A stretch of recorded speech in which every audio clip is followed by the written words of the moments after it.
Over to you. Yes, and a bit of pushing and shoving as the game started. And Luke Darcy is starting on the ground. We thought he was starting on interchange. It's a free kick, Peter. So a free kick paid, something with that pushing and shoving behind the play. Kutafiti's been shoved by Hudson. He's letting Kutafitis know that he... It's interesting. Did the ball get bounced? Because I don't think so. Paying it. Grant has gone short. I was just going to say there was pushing and shoving happening in about 4 parts of the ground, and that was the one that the umpire saw. Yeah. Darren Goldspink gave a free kick because Kutafitis pushed Chris Grant over the line. Should we suggest it's a Darren Goldspink free kick? Those controversial ones. I'll leave that one alone. So, Rowan Smith from just outside 50. He is a beautiful kick normally. It's drifting to the right. That's a free kick. And he has just missed it. Might be a free kick up here in the goal square. And we should reiterate, we're talking about a Darren Goldspink type free kick. Of course, he's not umpiring today, Darren Goldspink, but an umpire that I think we all think is quite happy to make the controversial decision. The free kick happened there. Silvani tipped over Chris Grant on the forward line. Well, a great camera shot of this now. He'll run around and have a left foot snap. That's good thinking by Grant. I think he's kicked it, bent it back too far and has just missed, but the thinking was right. Do you think it's Chris Grant's lucky day? He's got 2 free kicks in the first minute of play from just a little too severe opposition attention. Interesting, Craig Bradley going back to kick in to try and make the precise kick count. Well, he had 2 or 3 options there. Oh, playing on was Diulio. He's caught. That's holding the ball, surely. No. Broke the tackle, didn't he? As the kick, well, he did it finally. Here's Wine giving it further afield to Croft. They go forward again, the Bulldogs through Dent. Dent is looking for Hudson. Ramiro came in to lend a hand. Bradley deep in defence. He was sensational against the Crows last week in that brilliant victory. Here's Ratton giving it off. Now Dimartino. Oh, he was caught high. And Paul Dimartino will take this kick for the Bulldogs at half-court. He plays on. He's gone out here wide to Darcy, who breaks the tackle onto his left. He bends it back with a brilliant-looking kick. Goal! A brilliant goal to Luke Darcy. Well, they have jumped out of the blocks, haven't they, Couchy? So far in this first couple of minutes of play, the ball has been in the Bulldogs' forward half. And it's been very, very tough in the clinches too, and there's been a lot of free kicks given, especially Carlton have given away 2 or 3 free kicks, and you see in that tackle there, Silvani's been hurt, and he's okay now. Not too often a Silvani tackle gets broken, as it was on that occasion. Just great aggression. Well, it'd take a fair bit to hurt Stephen Silvani. Here we are, we see just that high tackle for Dimartino. He played on quickly. I don't know whether it was a great percentage option, and really I thought Silvani probably should have actually made the tackle, but he missed it. Goal resulted. Great kick by Luke Darcy, left foot snap. Fantastic play early, and he was good in the second half last week. So top start, or crooked bounce by the umpire. Allen is here to Fraser Brown, who was also good against the Crows. Oh, that's high on Murphy. It'll come back to the centre of the ground. You can hear the roars of delight of the Carlton supporters. Justin Murphy, another of their strong midfield last week. He's normally a great kick. That's a 60-metre kick to the half-forward line. It's thumped by Matthew Dent, and he is going for the safety of the boundary line, and it's over at half-forward for Carlton. And one of the matchups was Scott West with Brett Ratton, both key players for either side, and it'll be interesting to see how they both go there today. And it's interesting, Silvani has picked up Croft, and Kutafis has picked up Grant. So Croft came up to midfield with Silvani, and Grant playing pretty much one out across that half-forward line. So West with a quick hand pass around the boundary line. Diulio quite happy to see it roll over. Do you think Anthony Kutafis will keep up with Chris Grant, though, Lee, with his great aerobic capacity, Chris Grant? Do you think Anthony Kutafis is a hard runner himself? Well, I guess that's what they're going to prove. The last month, Kuta's been struggling a little bit, so they just put him on the opposition's best player and said, will you try and shut him out of the game? That's a pretty good basic starting point. The ball on centre wing, Darcy not able to pick it up. Ratton working hard, grabs it and belts it down towards the full forward line. The Flyers are there. Hamill was from behind. Oh, Alice was caught high by Whitnell. Not paid. Grabbed by Ronnie Diulio. The bounce important. It's, oh, here's the goal coming up to Allen. He's missed. Oh, he had to kick that low, and he hurried the kick and missed. Interesting that Allen's bobbed up in the forward goal square. He actually did that well last week against Sean Wren, and Scott Wine and Wren, similar types of players that you would think Allen is going to take the punt as much as possible to get in and play as something like a de facto full forward line player. That's exactly right, Lee. He's going to push forward at every occasion, and he kicked 3 goals last week against Sean Wren, who's a very, very good player, one of the top players. But Scotty Wine, when he's fit and ready to go, the Bulldogs generally play very, very well. Well, the legends stand at the back of Matthew Dent there. There's a shot of it. Well, probably a little bit more full than it's been in recent weeks. A pretty big crowd here. Of course, it costs a lot more to take a seat up there. Darcy has taken a mark. He's taking a punt, a dangerous punt. It's a bad kick. Whitnell to Diulio. It's going to cost the Bulldogs a goal. It does. It looked dangerous, Lee, right from the start. Well, inside out. If you're out to near the outside, go back into the centre corridor. It's a good attacking strategy, but if you lose possession, you know what's going to happen. The centre corridor forward attacking side is opened up, and I guess playing on from that half-back position back inside until you've had a chance to assess your options. Really, he's missed Wine by a good 10 metres. That was a poor kick out. It was an absolutely terrible turnover, Lee, and Lance Whitnell, who was very good last week, involved in that bit of play, handballing it off to Ron Diulio, and a great goal. Very unselfish play that by Whitnell. Could have turned around, had a ping himself, but did the team thing. So back we go to the centre with scores level. Wine did that very, very well. Hurried kick comes down the half-foot line, but Manton has taken it over to Silvani. That strong Carlton defence. A good kick too out to Allen. Allen gives it off to Sexton. Here come the Blues again. And Diulio having a terrific start to this game. Drives it low. Well, it ended up too high. It's bent around the corner. That is by Fraser Brown. Kicked in by Pearce for a goal. Tremendous play. Yes, they got forward, didn't they, the Carlton players? It was interesting. Craig Bradley has just bobbed up at full forward. It looks like Jose Ramiro is his direct opponent, and so Carlton have just popped Bradley into the full forward line position, one out against Ramiro. That's an interesting tactic. We'll observe that with interest, but the spoil was good, but good crumbing by Brown. It was a great kick by Brown too, to square the ball up into the full forward line, and great smart play by Pearce to use his feet, not grab it and take his time, and a great goal by Brad Pearce. So Carlton by 6 points, a good start to the Blues. They'll be full of confidence after their huge win. Well, not huge in terms of points scored. There's Ratton going forward again. Taken down here by Silvani. Diulio, a quick kick down towards the forward line. Another one coming up maybe to Camporelli. He's got it. Bends it back. It's another one to Carlton, their third. Well, terrific open forward play then by Carlton. It's almost a North Melbourne tactic, Couchy. Open up the forward line, kick it in and chase it hard. Push everybody forward, but it was great play. It was Adam White that gave off the handball. I think I said Silvani. I saw the long sleeves. But it was a great play by Matthew Allen to get the hard ball to Brett Ratton, and that's where in through the centre clearance there.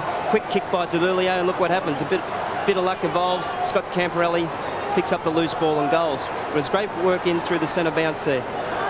Well, they're fired up, Carlton. They lead by 12 points. Let's see there. And they've certainly got the Bulldogs defence off the bit already. Crediuk's gone on to Bradley. Ramiro's gone on to White. So they're all over the shop at the moment.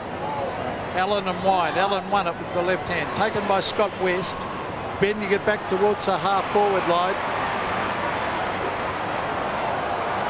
Hudson has taken the mark. A nice kick. Montgomery at the back. Rice just did enough to spoil him. The Blues pounce on it. Smith appealing for a free kick for holding the ball, but the umpire having none of that, he's going to bounce. And that'll be a great matchup. Dean Rice up against Montgomery, because they're both marking players, got good size and good strength upper body. It's right in front of the Bulldogs goal, and there are numbers back there. Allen stayed in front of the pack. Curley is there.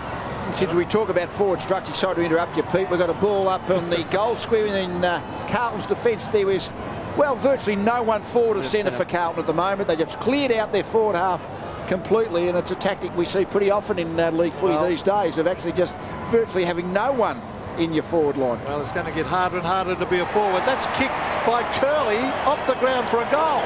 Brilliant goal. Great play by Todd Curley. Quick thinking under pressure. Pack around him. quick boot to the ball and a goal. Great play by Todd Curley.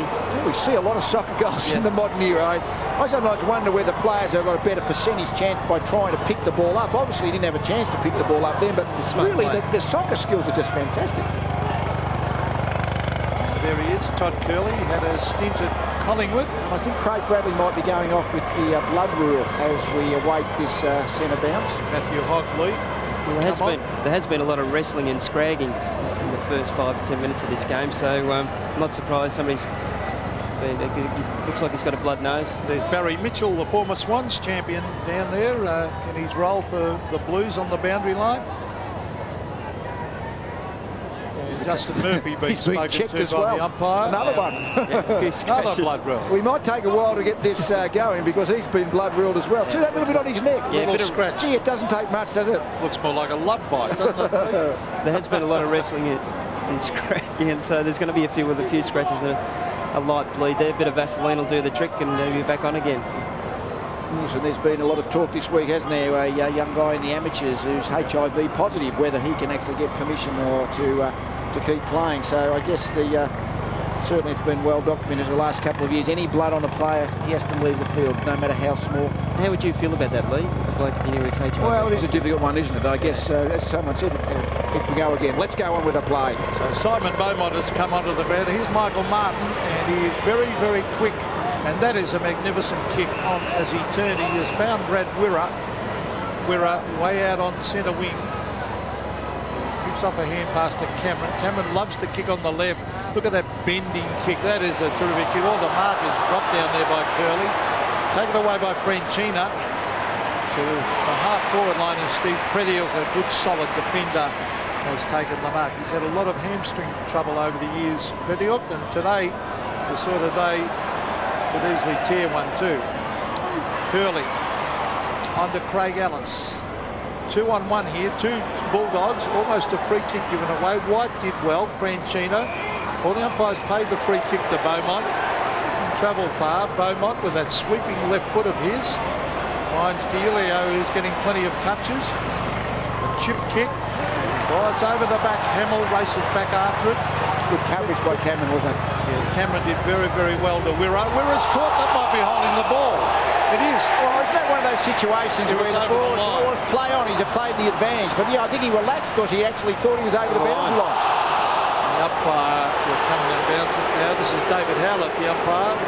Yeah, because as we know, the last couple of months, really early in the year, you didn't have to have the ball for long to be pinged holding the ball, but these days you've got to hang on to it for a fair margin. I thought he was over the line. It wasn't the finish, that's for sure. Now, that's a funny old hand pass. Socket off the ground. That was by D'Elio. Ellis ran past it. Whitnell. Oh, look at this kick. He just can't bend it round enough, and Matthew Dent is there. He just didn't think his way through then. No. Well, he actually, I guess he hasn't got eyes in the back of his head, but he could have just ran into the open goal. He certainly had the yard advantage. He just didn't quite take enough time to get balanced. 7 points Carlton lead by. Matthew Dent brings it in the half back and finds Cameron. He's a natural right footer, but he kicks on the right foot this time. This is Matthew Croft.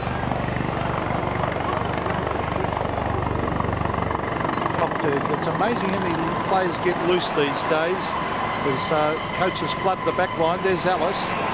Chris Grant being picked up by Anthony Koutafidis. That'll be a terrific clash. Here's another loose player. It's Ellis. He's coming towards the centre of the ground. And Todd Curley, a low trajectory kick, a difficult one to mark. Kick forward by Johnson.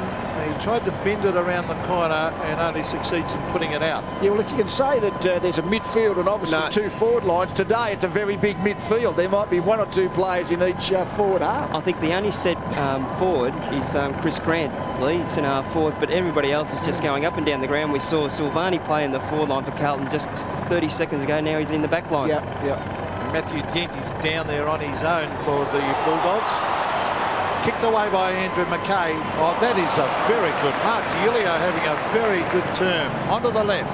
Brings it out towards Whitnell. He's got the sit. Can't mark. It's at half forward for Carlton. Ellis. A quick hand pass because he's under enormous pressure. Now Michael Martin. I mentioned how quick he is.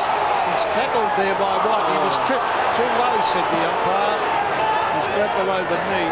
In fact, today Rowan Smith's playing very deep. He actually looks like he's playing as or he started the game anyway, as the full forward line player for the Bulldogs, but even he's pushed upfield now. I think it's just a mass of rotating players. Michael Martin kicks it over centre wing. Darcy's got a couple to beat. Manton headed for the line, and so does Pearce, and puts it over in front of the Carlton. He's Carlton full forward on the half-back flank. Actually, there's 34 midfielders. That's what there is, yeah. I'm glad I'm retired from full forward play, Lee. You'd have to be too fit now. Well, with these packed back lines, my goodness me, it would be difficult. It's like the ultimate defence is to actually take you forward up the other end of the field, so he's a long way from goal. Well, Murphy with a booming kick to half. Well, there's Dent, who we said was on his own. Well, he couldn't quite mark. Whitnell did well. Sexton knocks it on. He was looking for Camporelli. Still a chance, though, because this is Aaron Hamill. It sits for him. Kicks. Oh, great. Oh, great goal by Hamill.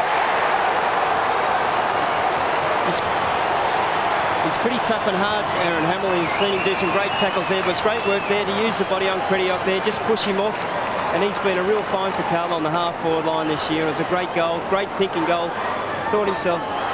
It's interesting here when he actually just knocks the ball in front of him and then just holds his line over the ball. The momentum he had, I wondered whether he could have straightened up too, but certainly off the outside of the right foot was a very, very classy finish. 13 points the margin in favour of Carlton.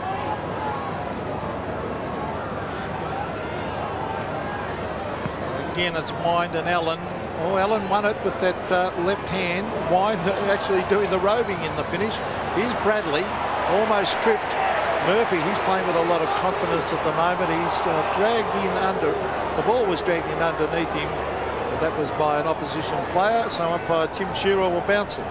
And Matthew Allen's a real big key for Carlton. If he can get on top of Scott Wind here, it really gives Carlton a great lead into the game. He was sensational last week. They win the game against Sean Wren, and Scotty Wind's equal to Sean Wren in status. Well, Wind won that one. It's flicked over the back. Sexton is there against Croft. Sexton goes to ground, was caught high, and it is Michael Sexton's free kick. Now he's going to give this off. He's going to bring it out wide because there's a good lead made by White. Adam White has taken the mark. A good kick, a low trajectory one, finds Dean Rice. That's a nice mark out in front of his eyes. Rice, back he goes to Silvani. He's a rocket Gibraltar down there, and that's a good kick also by It is good plays, and if you're going to try and get Allen to run Wind around, you've got to use him when he gets clear, as they did then. And that's a clear indication. Carlton are looking for him every time in through the back line, in through the centre field. Manton to Kutafidis to Fraser Brown was champagne football, and Fraser Brown telling the umpire where the man on the mark should be. It was a nice kick, wasn't it? I saw Kuta play a month ago against Fremantle in Carlton, against Fremantle in Perth, and was almost sad. He really looked like a player who'd lost the urge to play, but I reckon he's on the way back, which is terrific news. It's good to get him to Fraser Brown kicks and misses. You were saying, Paul? I reckon it's good to give him a job and let him feel good about himself. If he plays well, don't worry about getting a kick.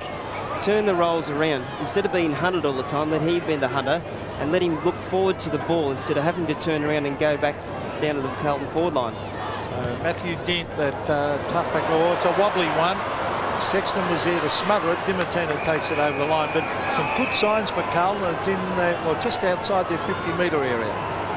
They've been very aggressive. The tackling and hard work in and under has been a key for Carlton the last 3 weeks, and they continue today. And I was a bit worried about the Bullies today. I reckon Carlton will just about win it this game. I think it's an equal match, even though the ladder doesn't say so. Michael Martin gives it off to Darcy. Good hand pass out in front of Johnson. Murphy's there. Still Johnson. He gives it off to West. West, a little chip pass. Curley, a big chance here for the Bulldogs. Curley gives it back to West. This is good. Oh, an ordinary kick that misses the target, didn't he? Makes an enormous difference if you can pinpoint those passes. Manton dives in there with enormous determination. The umpire will bounce again. Yeah, just a skill level thing, wasn't it? Then Hudson was on his own. The kick went over his head. Otherwise, it only had to be an unpressured kick. Hudson's having a set shot from 30 metres.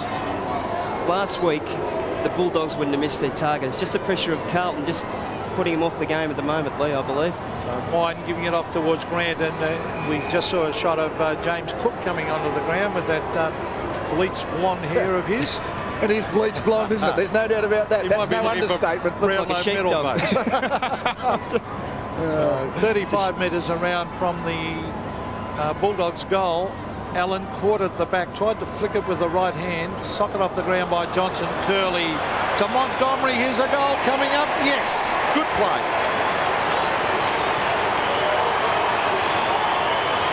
It's a good finish then by Montgomery. Ball came clear. It was interesting last week. Said it in the preview. 8 marks in the first quarter he had last week, Montgomery. So it was an amazing first quarter. I think that might be his first touch today. But that little quick off the ground wasn't by Josh. I guess keep the ball running in the forward line, Couchy. That was the principle. They did it well. Yeah, keep the ball alive. And Montgomery was sensational last week, and it's a good start by him today. Dimittina and Diulio getting a warning from umpire Tim Shearer, because I think one tried to push the other into the centre square area. It's a good contest, though. A lot of pushing and shoving in one-on-one contest. 8 points the margin in favour of the Blues. Allen again wins the hit out. He's doing pretty well there. Sexton up in the air. White. Oh, good. Nearly a mark. Not quite. Cameron takes it away from him. And Leon Cameron with that familiar lope of his. Croft at the back. Rice comes in to lend a hand to Manton. He dived on it and then gave it off. Sexton around the boundary line, just over on the full. We're the tallest wingman's ever played, I reckon, Michael Sexton. He's actually played on the wing the last few weeks and done fairly well, but at 192 centimetres, that's a tall player. All-Australian half-back playing on the wing. All-Australian centre-half-back, he's been a fantastic player. So, yeah, but with Cooter going back as the tall defender, they're getting good value out of Sexton as a winger. So Matthew Dent looking for Wind. Oh, he's dropped it. I'm just wondering if that ball's a little bit slippery out there. It's a pretty dewy sort of a day. Oh, Dent ran straight at Sexton and tried to unload him. Centre wing. Oh, good play by Andrew McKay. And eventually gains about 20 metres and puts it round the boundary line. We did have a little bit of rain before the game, Petty. Yeah, we had a little bit of rain and it is a little bit dewy, but we did have a few spots of rain there. It is a little bit slippery down there on the ground level. We can see the city from here in the background, and it's a misty sort of a day. No wind. In the back, I think, to Allen here.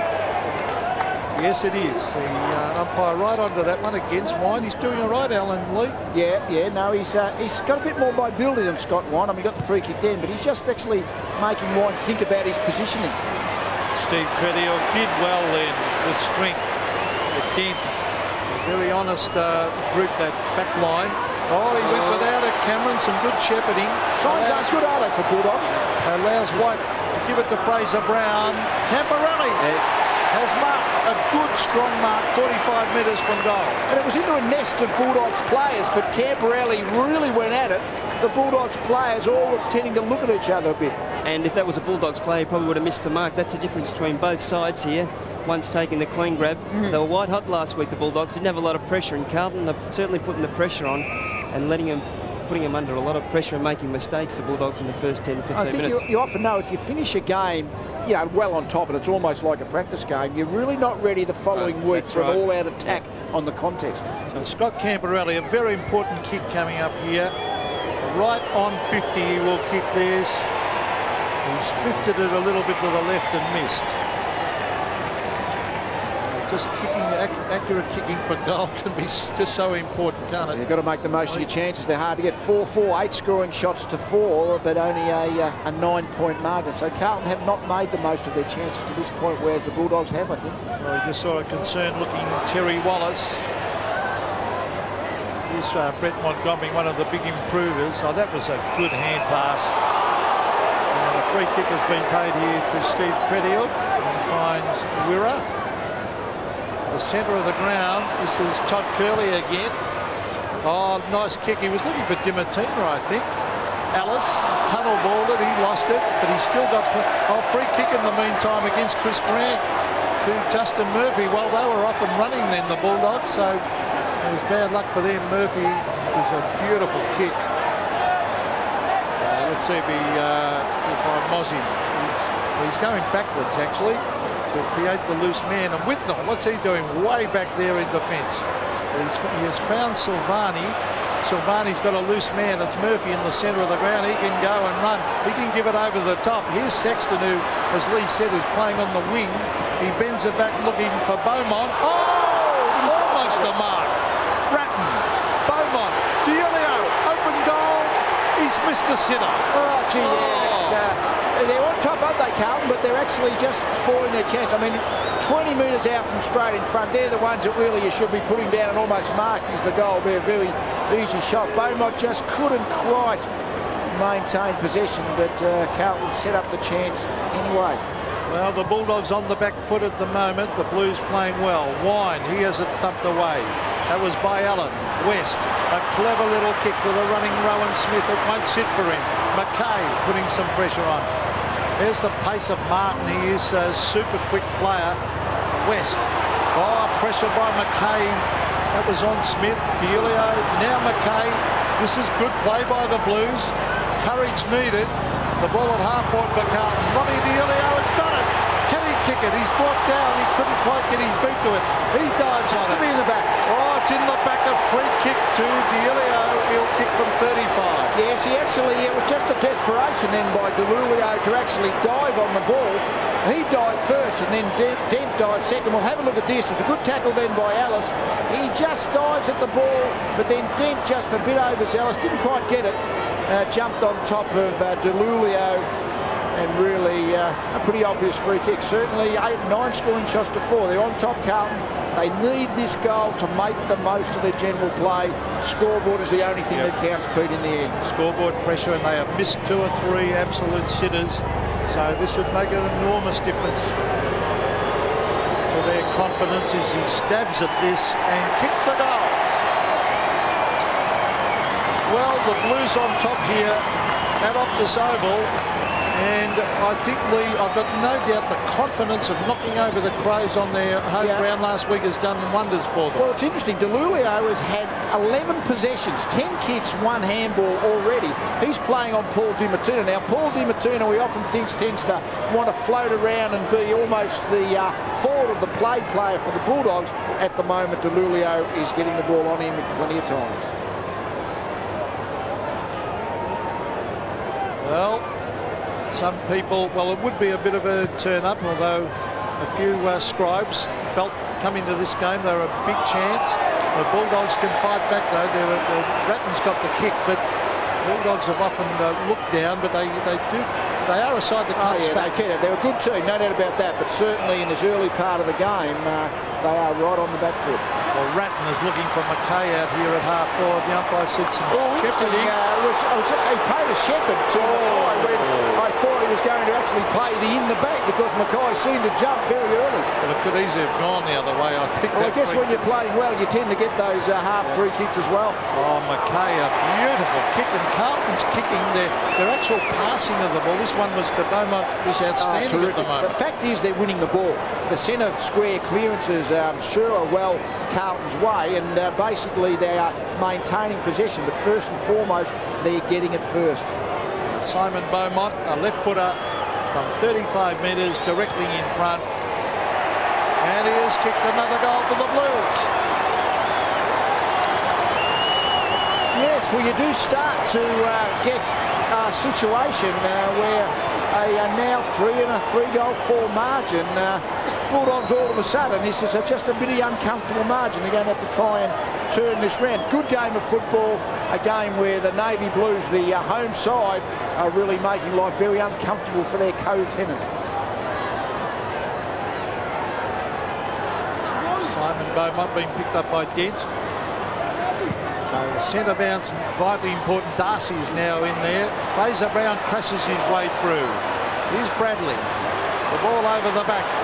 Oh, Brown again. He's caught holding the ball. He's pinned red hot. And Simon Garlick is actually being put out onto Ron D'Elio now because just getting too much of the ball. So Matthew Dent is looking for an option, and he's found it in Ramiro. Jose Ramiro. Haven't seen a lot of him as yet. They really need to settle here, Carl. And there's a Koutafidis Grant pushing and shoving in the centre square as well. Well, Croft and Silvani. That's a tough ask for Matthew Croft. He's a good, honest player, but Silvani wears them like a glove. The kick off the ground was by Johnson. Here's Glenn Manton. Now it's Scott Camporelli to half forward. Whitnell at the back. Disciplined play by young Whitnell. He's got White. That's a free kick to White. He knocked it on, then was great. Good play. He knew he was going to be tackled, so he didn't take possession, hit it into space. Oh, look at this kicking by Carlton. This is as good a field kicking I've seen for ages. Pearce receiving from Whitnell, and Pearce goes bang. Is it a goal? Touch right on the line by Dent. Good shepherding contest, was it? Beaumont, you would have thought maybe would have been able to push back harder into Dent to push him back over the goal line, but Dent held his position, drew the behind. Great play by Matthew Dent, but it was great play by Lance Whitnell to take two bullies out of that contest just before Lee and set the play up for White. Cameron, Ramiro, centre wing, Samani and Croft. Look at that use of the body, Samani. Croft will end up, no, just a little fumble because Whitnell came in the lender hand. Centre wing, this is a very impressive first term by the Blues. 6-6, 12 scoring shots to 4.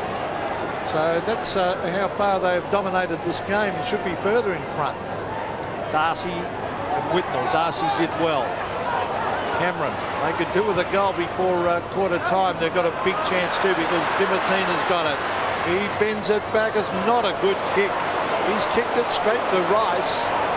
And Rice brings it out to Silvani at half-back. Now Silvani is chipping it across to Camporelli. You can see they're a team playing with confidence, Carlton. They're spreading out, they across the half-back line. They're quite happy just to go out to space and use the players on the way through. Indirect approach, but certainly working for them. Kudafiti's receiving from Anthony Francina. Centre wing is Alice punching away, but Big Allen has got it. Matthew Allen to half forward. Pearce and Crediok. The ball goes to Grau. Crediok did well. Oh, good tackle. That's holding the ball. That is holding the ball. That's a good application of it. He had a chance. He took half a dozen steps and the ball fell out of his hands. I think the tackler should be rewarded as he was then. Manton is marked from Pearce. Glenn Manton. Oh, I think he's kicked another one here. He has. Well, this is good football by the Blues. Oh, that's what it is. You're not lucky football here. We're talking about a team that's hard at the crunches and maintaining possession. Terrific use of the ball, just a bit sharper than the opposition. And Lee, the 1%ers have really come into play with Carlton in this first quarter. Great tackling by, and a great example of tackling too. Pinned his arms, got the ball on quickly to Manton. He sets himself, poised, and great goal by Glenn Manton. Well, you wouldn't believe Carlton are in the bottom 3 or 4 sides in the competition looking at this. It was always going to be an even contest, Paul. Allen, he's winning at those centre bounces. Dimartina takes it away from Fraser Brown. That's a good kick to Croft. They need to get their runners going here. Oh, Silvani's got him. That's no handball, but they've got the numbers there. Brown, Julio's had a great first term. In the Whitnell, he used his body well.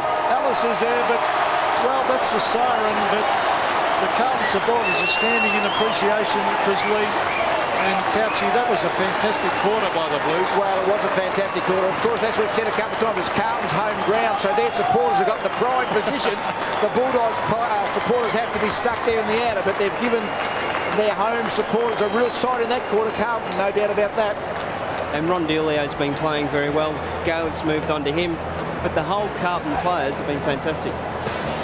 Carlton 7-6-48, lead Bulldogs 3-1-19. Running it sideways to his running centre line players. Let's see what happens at the start of this second term. Allen and Darcy. Allen wins it again. Here's Croft trying to crash his way through the pack. He does too. He did that very, very well. Dimartina onto the left. Oh, some pace by Hogg. Oh, he read that beautifully on That's attacking defence, isn't it? He attacked the ball. Didn't row about his opponent, attacked the ball. Silvani, a wobbly kick. Whitnell underneath it. I'll just play a bit of basketball. Netball. That was a netball one, that one. Against Steve Crediok. It's very lazy. Looks like he's not switched on. You wonder why he did it, really. I mean, he obviously meant to actually tap the ball on, but held it in his hands for the fraction of a second. Must have been his hairdo. Lee couldn't concentrate. So Brad Pearce in towards the pocket area. Whitnell, and young Whitnell, he uses his body very, very well for such an inexperienced player. He's interesting. He's only 18 years of age, so Whitnell, we see him on the screen. Doesn't look 18, doesn't play like he's 18. He's a good player at 18, but it doesn't mean he's going to be a heap better at 22. That's right. Darcy Whitnell, there he is, getting it out to Bradley. Good tackle by Crediot. Kick by Bradley. Here's a chance. Beaumont! Goal!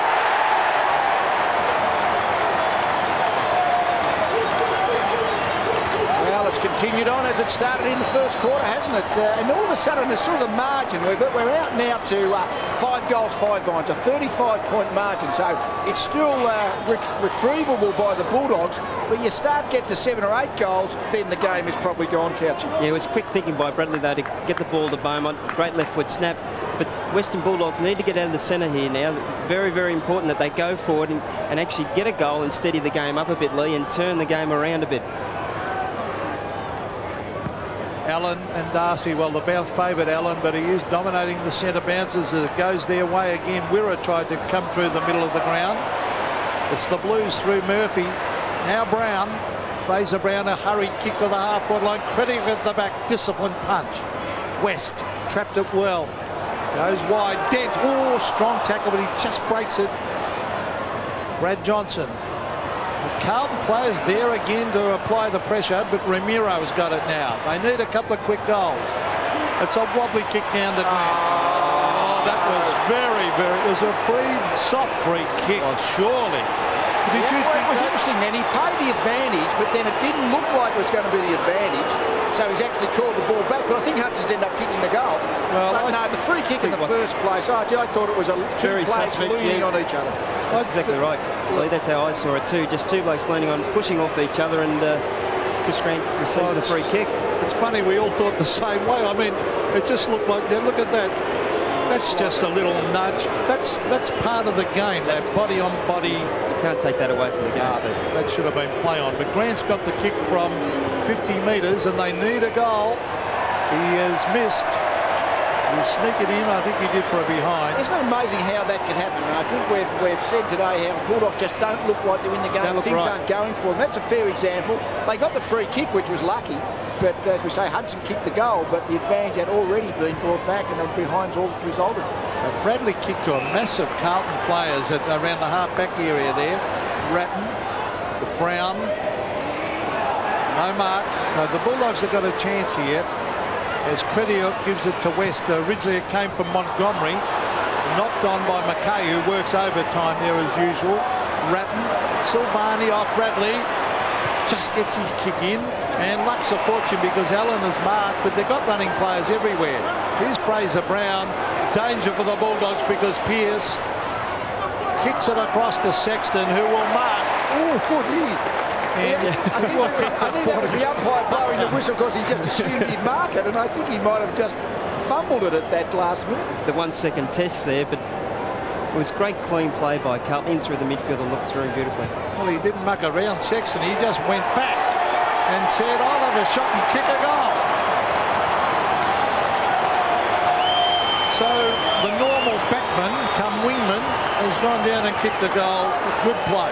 Well, he came through Michael Sexton as playing as tall back pocket when Silvani was at full back and Dean was at centre half back, and he used to play on all kinds of opposition forwards, even the smaller ones, because even though he's 192 centimetres, he's also very quick. I think he had foot problems this year, which have actually hampered him a little, but certainly that was a good mark. Doubtful, but a terrific goal. Collinnock's gone off. Hogg went off with him. Wine's on, and Porter's coming on with Wine. Darcy, free kick, too high against Allen. And do they need 3 or 4 quick goals, or they could be out of this game? That's a good low trajectory kick. They've got a chance down here with Montgomery, but the Carlton backline's been fantastic. Rice kicks to the boundary line, and they're just too good at the moment. See what we've got happening on here. Porter's come onto the ground. Oh, he's going to play tall defence on Darcy. Don't fancy that from Carlton's point of view, to be honest. A promising ruckman, Porter, but I don't fancy him as a defender against Luke Darcy. Well, the two Carlton players were fighting each other for that one. That's how much they want it. Ratton, Sexton, Crediot, Pearce at the back. Sockers it off the ground. Good thinking. Whitnell in front, as he normally is. Knocked on again by Sexton to McKay. Pearce. Oh, he's looking for Bradley. Bradley knocks it on. A free kick that'll go the way of the Bulldogs here at half-back. It was a Carlton goal coming up. They had the numbers and they looked like running onto the ball, but the free kick, the handball missed the target. Went behind Craig Bradley and mistakes are made, Lee. Turnover and costly. If that had have hit Bradley, that hand pass by Pearce would have been a goal, I'd say for sure. Garlick, he's looking here for Wine. Allen's with him. Dimartina receives. Dimartina looking to see if West is going to run past him. Might have to go to Croft instead. He does. Now he can go inside to West. He slips over, but West is still there. Manton just got a hand to it. Taken by Tyson Lane with a beautiful kick. Mark dropped down there by Hudson, but that was the pressure of Franchina. Kicked by Koutafidis, but West has taken it. Now, Scott West will kick the goal. He drives it low and has hit the post, I think. Yes. Not quite working, is it? It's not working at all. Franchina is playing on Paul Hudson, and Anthony Franchina does play close checking defence. When he's playing on you, he's going to be pushing in you. He lets you know you're there. So he's one of those old-time tough, nuggety backmen that you read about in the old days. 5'2" bloke. Yeah. Well, it's brought in by Rice towards the centre of the ground. Free kick against DeLilio. Yeah, it was a call out, wasn't it? DeLilio was up high towards the mark. This is Chris Grant's 4th free kick. He's only had 5 kicks, 4 of them are frees. Well, Sabani putting some pressure on there, trying to get 50 here, but it's not 50. It'll be a kick by Johnson from 50 metres, and that's good umpiring because Sabani really didn't give anything away there. Yeah, that, well, Nick, I guess the adjudication is as long as the player is making a genuine attempt to mark the ball. He was a little bit reckless. Well, the Bulldogs need a goal, and this is their wingman, Brad Johnson, putting it up high. I think he's kicked this, and boy, did they need it. Yes, the margin was just starting to creep out to very, very difficult proportions. Already, well, it's still 33 points, so it's certainly a good margin to Carlton. But Bulldogs, they just needed that goal because it's, the mark in the front end. I think Brad Johnson went down to try and draw the 50-metre penalty, and why not? They don't penalise you for staging, why not? 9-6 Carlton, 4-3 the Western Bulldogs. Wine and Allen. Allen got his hand to it again. Ratton. They're very good at the centre bounce today, Carlton. Oh, the bounce important here. Fraser Brown onto the left. Kicks it for Whitnell. Oh, that's a beautiful kick by Brown. He's a quality player, Fraser Brown, when he's fit. When he's properly fit, he's a good quality player. A bit slow, but terrific at the clinches and a good user of the ball. How good was Brett Ratton in the midfield, in the centre clearance though there? Put his head down, quick kick out of the centre, get the ball on quickly, put the Bulldogs under pressure, and a great kick by Fraser Brown. Lance Whitnell yet to score a goal today. Kicks from 25 metres, slight angle. Oh, he's drifted it, but just got it home, I think. Yes. Well, they can't make any inroads at the moment, the Bulldogs. No, well, I must say, a 39-point margin. There's not too many games that are actually won from being that kind of margin behind, even be it only early in the game. Long way to go. We're not even halfway through the second quarter, but Carlton are going to be hard to run. Interesting. Sexton's gone back now to play defence on Darcy. Carlton winning the midfield battles. Let's see what happens this time. Wine actually got the hit out, but Allen's going to rove it. Oh, boy, everything going their way, but it's through good football. No luck. Punches away by Rowan Smith, taken by Bradley. He brings it in towards half forward. That's a nice mark by Craig Ellis, floating across the pack. Plays on. Oh, good smother on Curley. Socket off the ground by Lance Whitnell, and maybe he could have picked it up. But well, I'll say it again. We see some terrific soccer goals, but I still think if you can pick the ball up, you've got a much better control than trying to soccer an oval-shaped ball. Especially when there's a one-on-one contest. And awareness has got to come into it, Lee, doesn't it? Yeah. Take your time, relax, pick the ball up and goal. Brad Johnson, he's spotted a teammate out wide. It's Brad Wirra. He runs away from Bradley. Wirra. Look at, well, it's Grant and Koutafidis. Koutafidis doing all right at the moment because he's got that pace to go with him. Well done, Ramiro. Chipping in. He'll try and centre this ball. Puts it to the top of the square. He wants Darcy to take a mark. Manton over the back, thumps it to the line, good disciplined play. And Kurtafidis' kick there, if you're going to have to kick that short in a one-on-one contest, you're better off not to do it. Get it on further along. A finesse kick up around the right foot snap there in the 50 is very, very dangerous. And a turnover resulted. Sexton and Darcy to do the ruck work. Silvani didn't have it, was grabbed. Free kick, Stephen Silvani. He immediately plays on very casually because he had plenty of time to find Camporelli. That's a good kick by Camporelli to Rice because he put it out in front of him. No chance for the opposition. Here's Beaumont. He's got a couple to beat. Garlick had the pace. Taken away by Cameron. Wine can give it back to Cameron. He's got Croft wide. Croft has got it. He can play on. Oh, no, Carlton got them covered everywhere. He's looking for a short option. Now he's forced to go long. He's looking for Chris Grant. Oh, that is a brilliant mark. Oh, that is a top quality mark. Yeah, Kurtafidis was with him, but he jumped high from the front position. No, I think Kuta just had to get the body in a bit quicker to have some actually torso pressure rather than just trying to actually spoil with your arms. Didn't even try and take his arms there. No, did he with his arms? He just sort of ran behind him and sort of stuck his arms out with actually taking Chris Grant's arms. And that's what you need to do if you're behind and you don't think you can make it. Take his arms away. I guess he was just a little bit. I mean, he's a tall man, Chris Grant, and when you jump from the front position, as you say, you can't reach the ball. It's a matter of whether you can actually knock an arm out of his. He's not far off 6'4" in the old scale. He's a very tall player, and he's a brilliant mark now. Chris Grant is really muscled up. Oh, that is a nice-looking kick. It's a goal. They needed that, and the Bulldog champion has kicked his first. But it's only the second kick that he's actually got. I guess free kicks you can say earned, but he's had 6 kicks, Chris Grant. Kicked 1 goal, 2 admittedly, but he's had 4 free kicks in that and 2 marks. So certainly at this point, I think Carlton will be pretty happy that Kurtafidis has prevented the main gun forward from Bulldogs from dominating the game. Actually, that went on Chris Grant's left side there, and Anthony Kurtafidis tried to punch on his right side. He's only punched his right shoulder. Instead, he should come with the left and try to punch across his left-hand side where the ball's actually going. Emergency umpire out having a word to Jose Ramirez.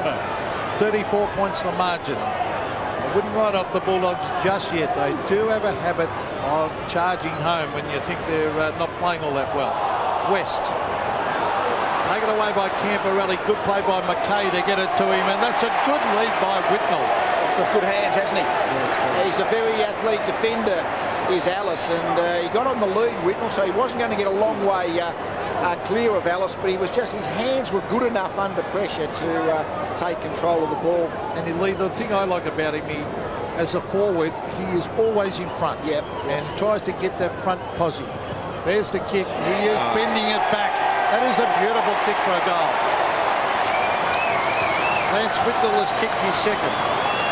Well, they're starting to answer the challenge a little bit, aren't they, Carlton? I mean, Bulldogs have started to look a little bit better. They've got a couple of goals, but every time they have, immediately, the Carlton team have gone back and scored again. Great kick by Scott Camporelli, but he's just got a bit of spunk about him, this kick, Lance Whitnell. He's got a fair bit of grunt about him, and when his eye's fixed on the ball, he's got steely hands there and just wants to take the mark, and that's the big thing. The want and the aggression to go out there, put your arms out and take the mark. Well, back we go to the middle. Wine and Allen. Allen got his hands to it again, taken by Dimartino, who ducked the head and got the free kick. Advantage paid to Ramiro. Grant again. Oh, yes! Great mark. It looked as though he was out of the contest. And yes, went the head. yeah, well, I think Kurtafidis slipped at the last moment, I think, but nevertheless, that made it more difficult for him. But Grant, that is a pressured mark. Players who can take those one-on-one marks, 50-50s, in the forward 50 are absolutely worth their weight in gold. Well, the greatest example of that would be Wayne Carey. When North need a player to win the game for him, they kick it to him one-on-one and he wins it for them time and time again. So can this guy. Chris Grant kicking for his second. It looks good. He's goal. Well, we have just got a bit of a goal-for-goal situation happening at the moment, but of course Carlton had a 6-goal lead, so the Bulldogs are going to have to do a much better than goal-for-goal. Just see what happens now. Can they get a second consecutive goal and start putting the pressure back on Carlton, or can Carlton answer yet again?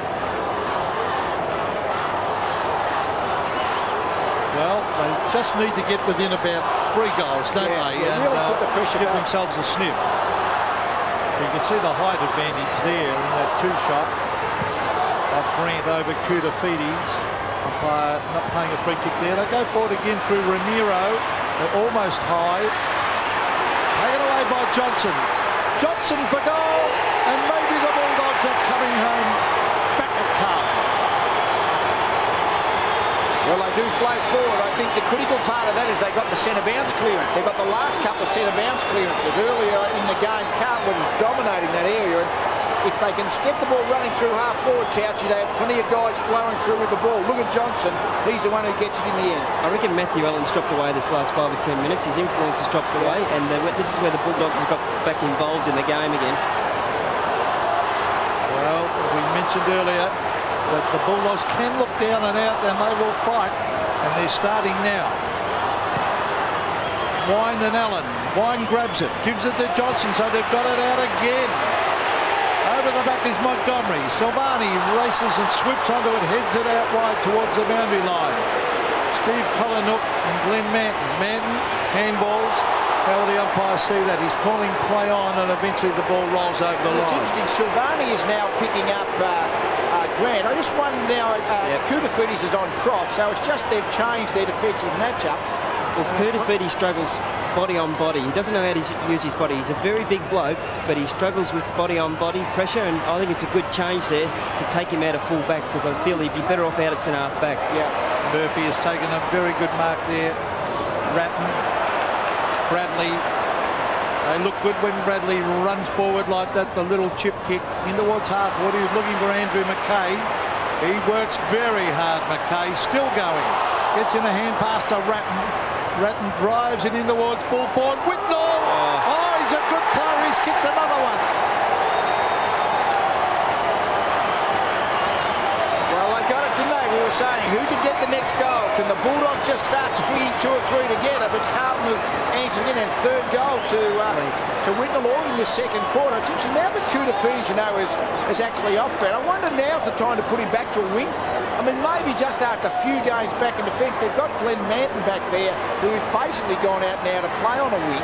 Whether Manton back on Croft and Kudafides on a wing, just may be the time just to think bring him about on. doing that. But he's got the confidence up now, though. 5 goals, 4 is the lead. The Bulldogs get it out through Johnson. Collinook at the back, Rice at the front. They're pretty desperate, the Blues. Rice receives from Manton. Here's White. Adam White. Oh! He was desperate then, Montgomery, but he gave away a free kick to Bradley. And some hoots of the Carlton supporters, or it might have been Bulldog support. Oh, reported for that. You must be joking. Well, I must say, players these days half the time must think that they really, if they're going to be there half a step late, they just don't try and spoil the mark, because players are getting reported constantly. Well, gee, if that wasn't a genuine attempt to spoil the mark, I don't know what you're supposed to do. Well, I'm with you, Lee. I don't... And a 50-metre penalty. Well, this could cost them a goal.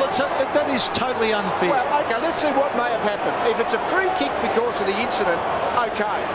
But unless we don't know, there may have been for mouthing off or something. Might have said something. If the 50-metre penalty is for abusive language or mouthing off, OK, we can't argue with that. But certainly a free kick, a report, and a 50-metre penalty was a reasonable impediment. Well, to me, just looking at that incident, it looked like a genuine attempt by Montgomery to spoil.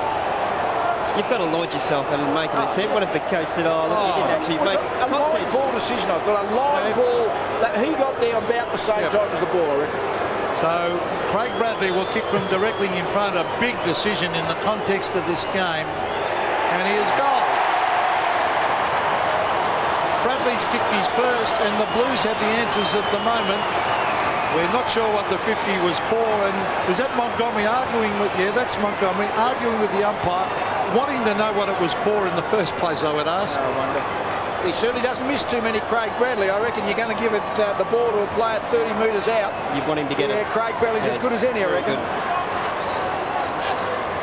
Scott West on screen with Craig Bradley. What a champion player he's been for the Blues over many, many years. The vital centre bounce again. Murphy trying to come through the middle. Wind to Johnson, to Ramiro. He kicks it to the square. The bounce important. It bounces through for a goal. Great goal, Jose. Well, they play free-flowing football, Bulldogs. I reckon they get involved in that kind of game, and usually they score better than their opposition. But here we are, getting towards the end of the second quarter. Carlton have already kicked 13 goals, and the Bulldogs have now kicked 8, which is a good score in itself, but still they're a long way behind. They do play a very offensive brand of football. And Luke Darcy let out, and Romero took his time, had a look, and goal. There's Jose encouraging his teammates. Been an enormous player for the Bulldogs.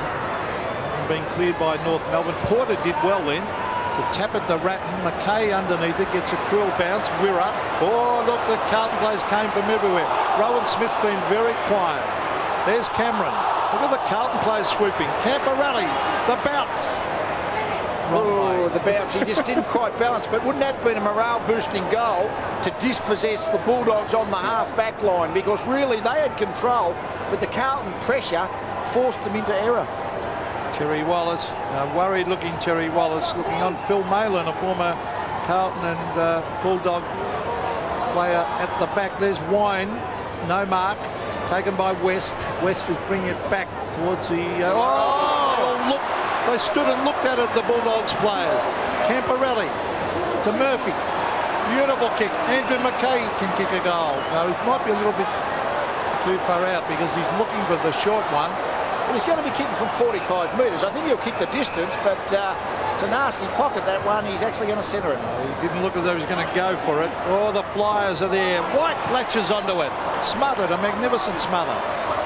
West, it might have been tripped, he was. And Scott West will take this kick at half-back. Accidental trip by hand, of course. If it's an accidental trip by leg, it's a 40-metre penalty, 50-metre penalty, isn't it? And a deliberate trip is a report just to actually... just reporting for that. That's right. Kudafides at the back. Half mark. He's got support from Porter, who ducked the head. Camporelli. Oh, he did that very well. Beautiful play and a nice kick. McKay, Camporelli. Good running play. In towards half-foot. Alice just couldn't quite hang on to it. Adam White. Beaumont is there. Alice. Oh, Beaumont. Terrific play. On to Pearce. Look out. In towards half-forward or forward pocket area. And Glenn Manton is down in that forward pocket and has taken them up. They're all coming back to Pearce and Beaumont. Pearce may have hurt himself, unfortunately. But how was the Beaumont contest then? He just went at the ball like he's the only one on the ground who wanted it. I hope that is not a knee injury. Unfortunately, they're calling for a stretcher. Well, they came across his knee area. Let's just hope it's not, because he has had a knee operation. Yeah, and they're calling for the stretcher.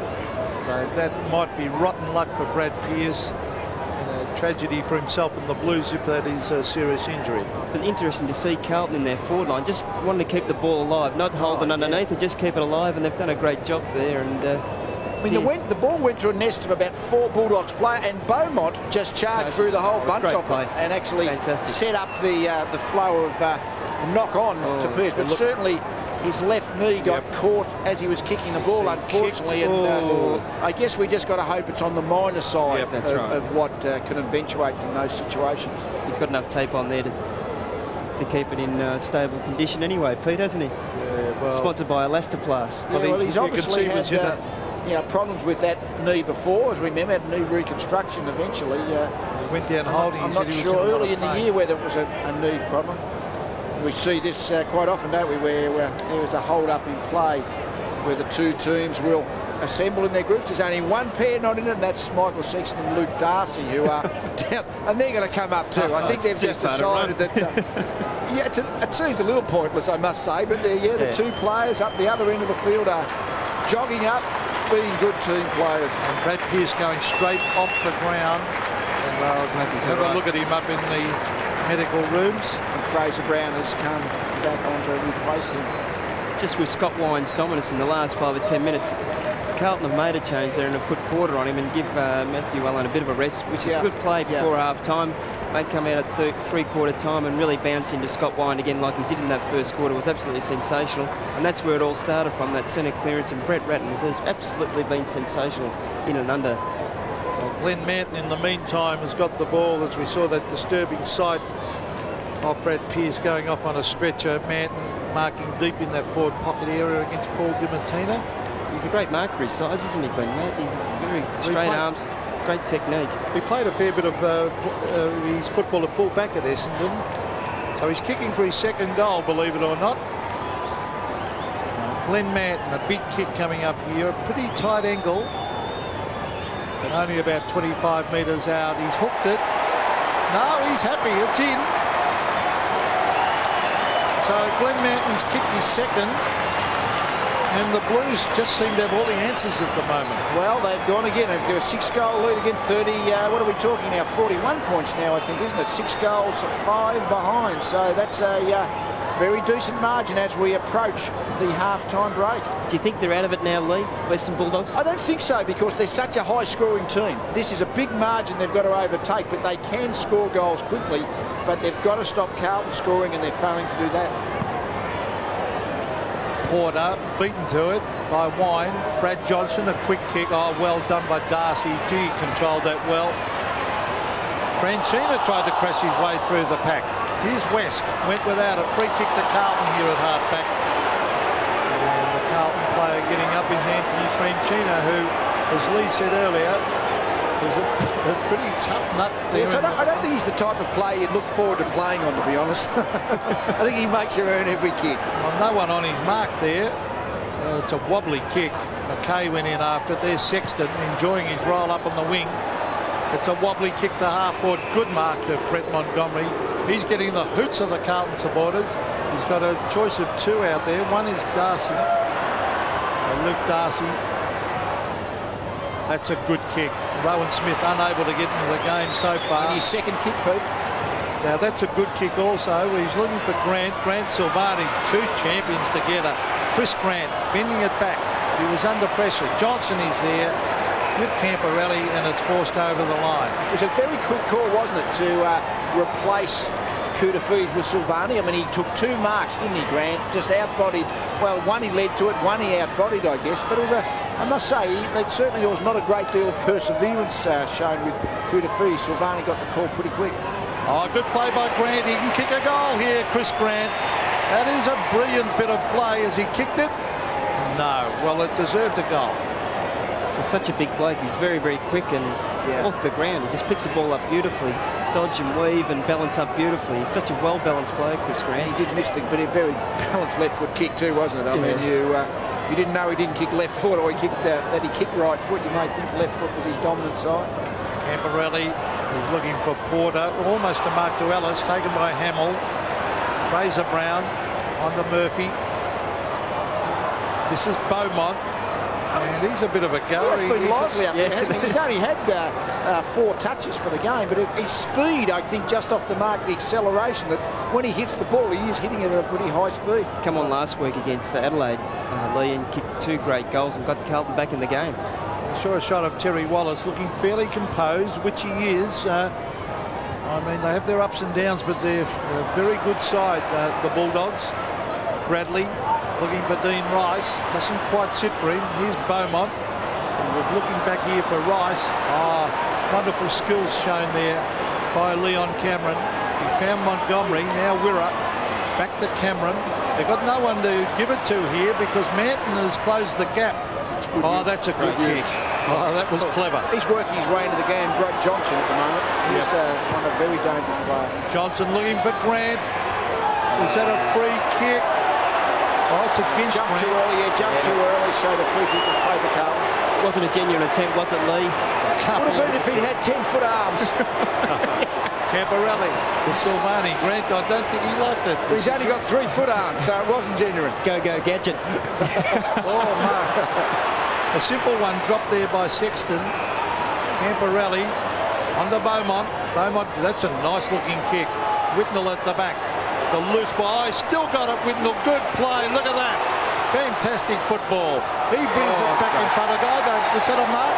Or was it a half volley? He's paid the mark. Well, he's paid the mark, and that's all that counts. The Bulldogs players aren't so sure. But Whitnell just again the ability to weave his way through a couple of Bulldogs defenders. I would think Terry Wallace would be most concerned about the tackling pressure of his team today. They are allowing that Carlton player to get clear too often. It's a great play to think on his feet too, Lee. Yep. Especially for a young bloke to show great experience and poise, and quick kick to Hamill. Well, Hamill is a good build of a bloke. Hamill, terrific size for an AFL footballer. He's kicking from directly in front, 25 metres out, right through the middle. That's his second. Well, they have got some work to do, the Bulldogs. Yes, certainly the team's a long way away on the ladder. Bulldogs first prize of the day. Carlton 14th with only 5 wins. Bulldogs with 12, but the game is not going according to what has happened earlier in the season. Today, the Carlton side is looking like they could be the top side, and the Bulldogs could be down in 14th place. Well, we saw the replay. It was a definite mark, all right.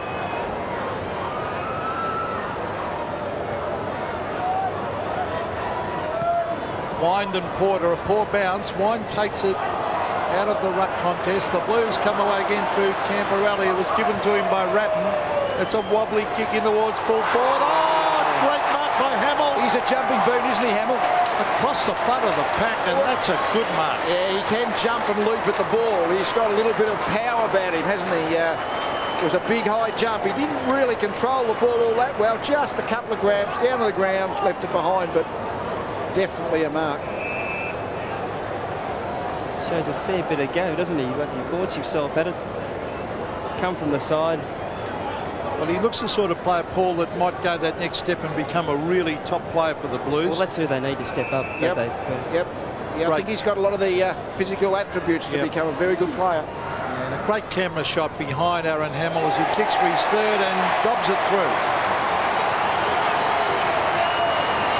Well, I thought the Bulldogs were starting to get back into it and come back at Carlton, but this is very impressive by the Blues. Well, 16 goals in a half of football. I mean, that's just magnificent kicking or ability to score and convert.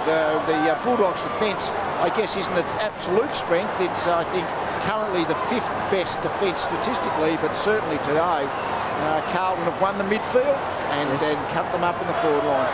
Ratton again, sensational to peel the handball off to Scott Camperelli, and his disposal today, Camperelli's been a great sight to watch. Beautiful disposal. Porter and Wind. Fraser Brown, gee, they're doing well midfield, the Blues. Onto Anthony Koutafidis, who brings it down that centre corridor. Hamill again, he was underneath it this time. West receives from Crediuk onto Dent. Centre wing is Hudson, who's been fairly quiet. Paul Hudson. Oh, he's kicked it straight here to Koutafidis, who certainly looks good when he runs with that ball. Back to Koutafidis from Manton. Look at this. And some good shot. Well, not quite reaching the mark down there, but to Camperelli. Beaumont. Crediuk. West. Enormous pressure being put on by those Carlton forwards. That's Martin. Collinwood. Steve Collinwood. Good kick to Croft. Oh, they nearly lost it then. Collinwood. Oh, still fumbling. Oh, Scotty White tried to finesse there when he should have given it off. Franchino. Sexton, the Bulldogs player, is down here. Is that right, Mr. Brook? Is that a report on Anthony Franchino or not? Yes, it is. Yeah, unfortunate. Hudson down, Franchino reported. Well, I guess we've said a couple of times that he tends to be a player who plays with a high degree of just aggression of spirit, Franchino, and it's okay if it's, I guess, a cold, determined, but the hot aggression can sometimes result, of course, in... Is that a 50 Lee now? Well, I'm not sure what's happening at the moment. Yep. Certainly not... Yeah, it is now a 50, but I think it was the second incident. I don't think it was against Franchino, the 50. Oh, he's just sort of protecting himself and copped Hudson across the head. Just sort of. Well, it's a clear view. Whatever we say makes no difference to the tribunal. They're going to look at it. The tribunal decides. A very clear look. Paul Hudson will kick from 15 metres directly in front. And to say the Bulldogs need a goal is the understatement of the century. He's been very quiet today, Paul Hudson. The Carlton defence has been excellent. Hudson directly in front for his first, and he has kicked it. Well, it's a high-scoring quarter, no doubt about that. Carlton have kicked 9 goals, and Bulldogs have kicked 6. I mean, you just don't see 15 goals scored in a quarter of football too often. And we were talking earlier about crowding the defences, and yet we're seeing all these goals being scored. Well, I think we're getting the midfield areas are getting, as we see a replay of the incident, the midfield's getting crowded, but there's plenty of space as the ball goes forward. Well, I don't think that incident was as bad as what it actually looked like. Well, a fend-off, similar incident against Todd Viney last week, and Todd Viney got cleared. Yeah, very similar actually. So getting close towards half-time. Oh, Porter went very, very early. Murphy might have been caught a little bit high. Taken by Wirra. A couple of quick ones before half-time would be handed to the Blue. There's Sexton across half-back now, looking for Murphy. He's got him, but the good thing for Carlton, there's often 2 or 3 options. Kick from Murphy towards Hamill. Here's Franchina at the beautiful pick up by Franchina. Just gets it about 10 metres. Bradley, well done.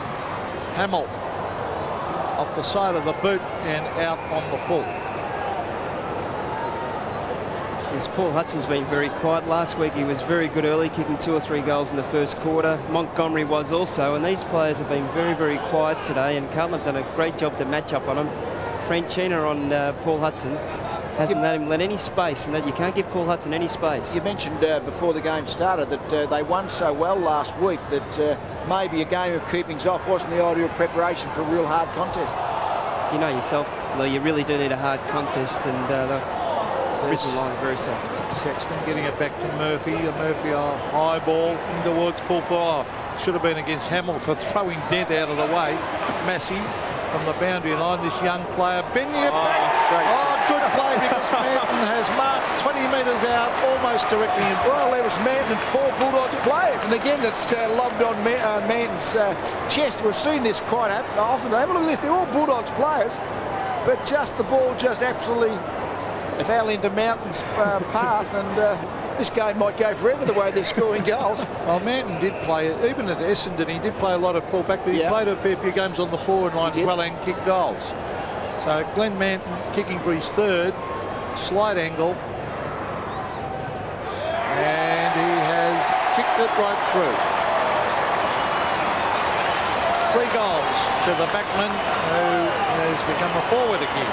Well, we mentioned before when Silvani went on to Grand and Kutafis went on to Croft, what would they do with Kutafis and Manton? Well, they kept Kutafis in defence, and Manton's actually gone up to the midfield, and a couple of goals have resulted. So good coaching, I think, good positioning by David Parkin. It's a shot at the goal, and Manton would be loving that down forward. Half a minute to half time. In real time, it's gone from 39 minutes this quarter. The lights on. Wine, another poor bounce, favours Wine, taken by West. Oh, but again, terrific smother there by Collinnook. West tried to get it out there to Croft, taken by Murphy. He seems to have a new lease of life onto the young player again in Massey.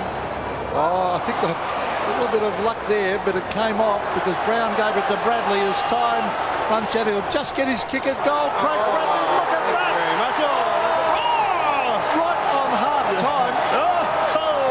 Craig Bradley has kicked a ripper, and the Carlton crowd have gone berserk, as have the players. Wasn't that just absolutely superb skill? He's running right foot to the boundary line where the natural hooking action was going to make it difficult, but he just curled the ball back over that right-hand goal post.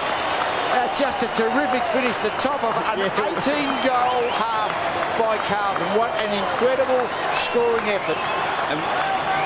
Just a fantastic, and yes, as we said, it's the Carlton home ground. It's just been a fantastic performance. The Bulldogs just really need to regroup as they go to the half-time break with Carlton 18-8, 116, leading the Bulldogs 9-4, 58. Well, Let's see if the Bulldogs can do any better in this third term. Carlton have been outstanding. James Cook is on the ground at full forward for the Western Bulldogs. There's McKay, who has worked very, very hard. They've got a lot. Carlton have got a lot of real goers like Fraser Brown and Andrew McKay and Brett Ratton. They're not over quick, are they, Lee? But we talked about the midfield. As we bounce the ball, that's where 3/4 of the ground plays within 5 metres of the ball. Well, there's Simon Garlick bringing it in towards half forward. Over the back is Ramiro. Here's a chance. He kicks it to a 2-on-2 contest. Cook! Maybe that's what they need. Someone down there at full forward take the mark. Cook having plenty to say to Mant. You really do need a second option up there. You can't rely on Chris Grant. Another marking option they haven't had at half time. There's a great mark by Cook under extreme pressure, and Glenn Martin's usually very good in the air, but he takes a very good, strong mark. And James isn't Cook. it funny to think that Glenn Martin has kicked 3 goals now? He's up the other end. Deep in defence. The modern game.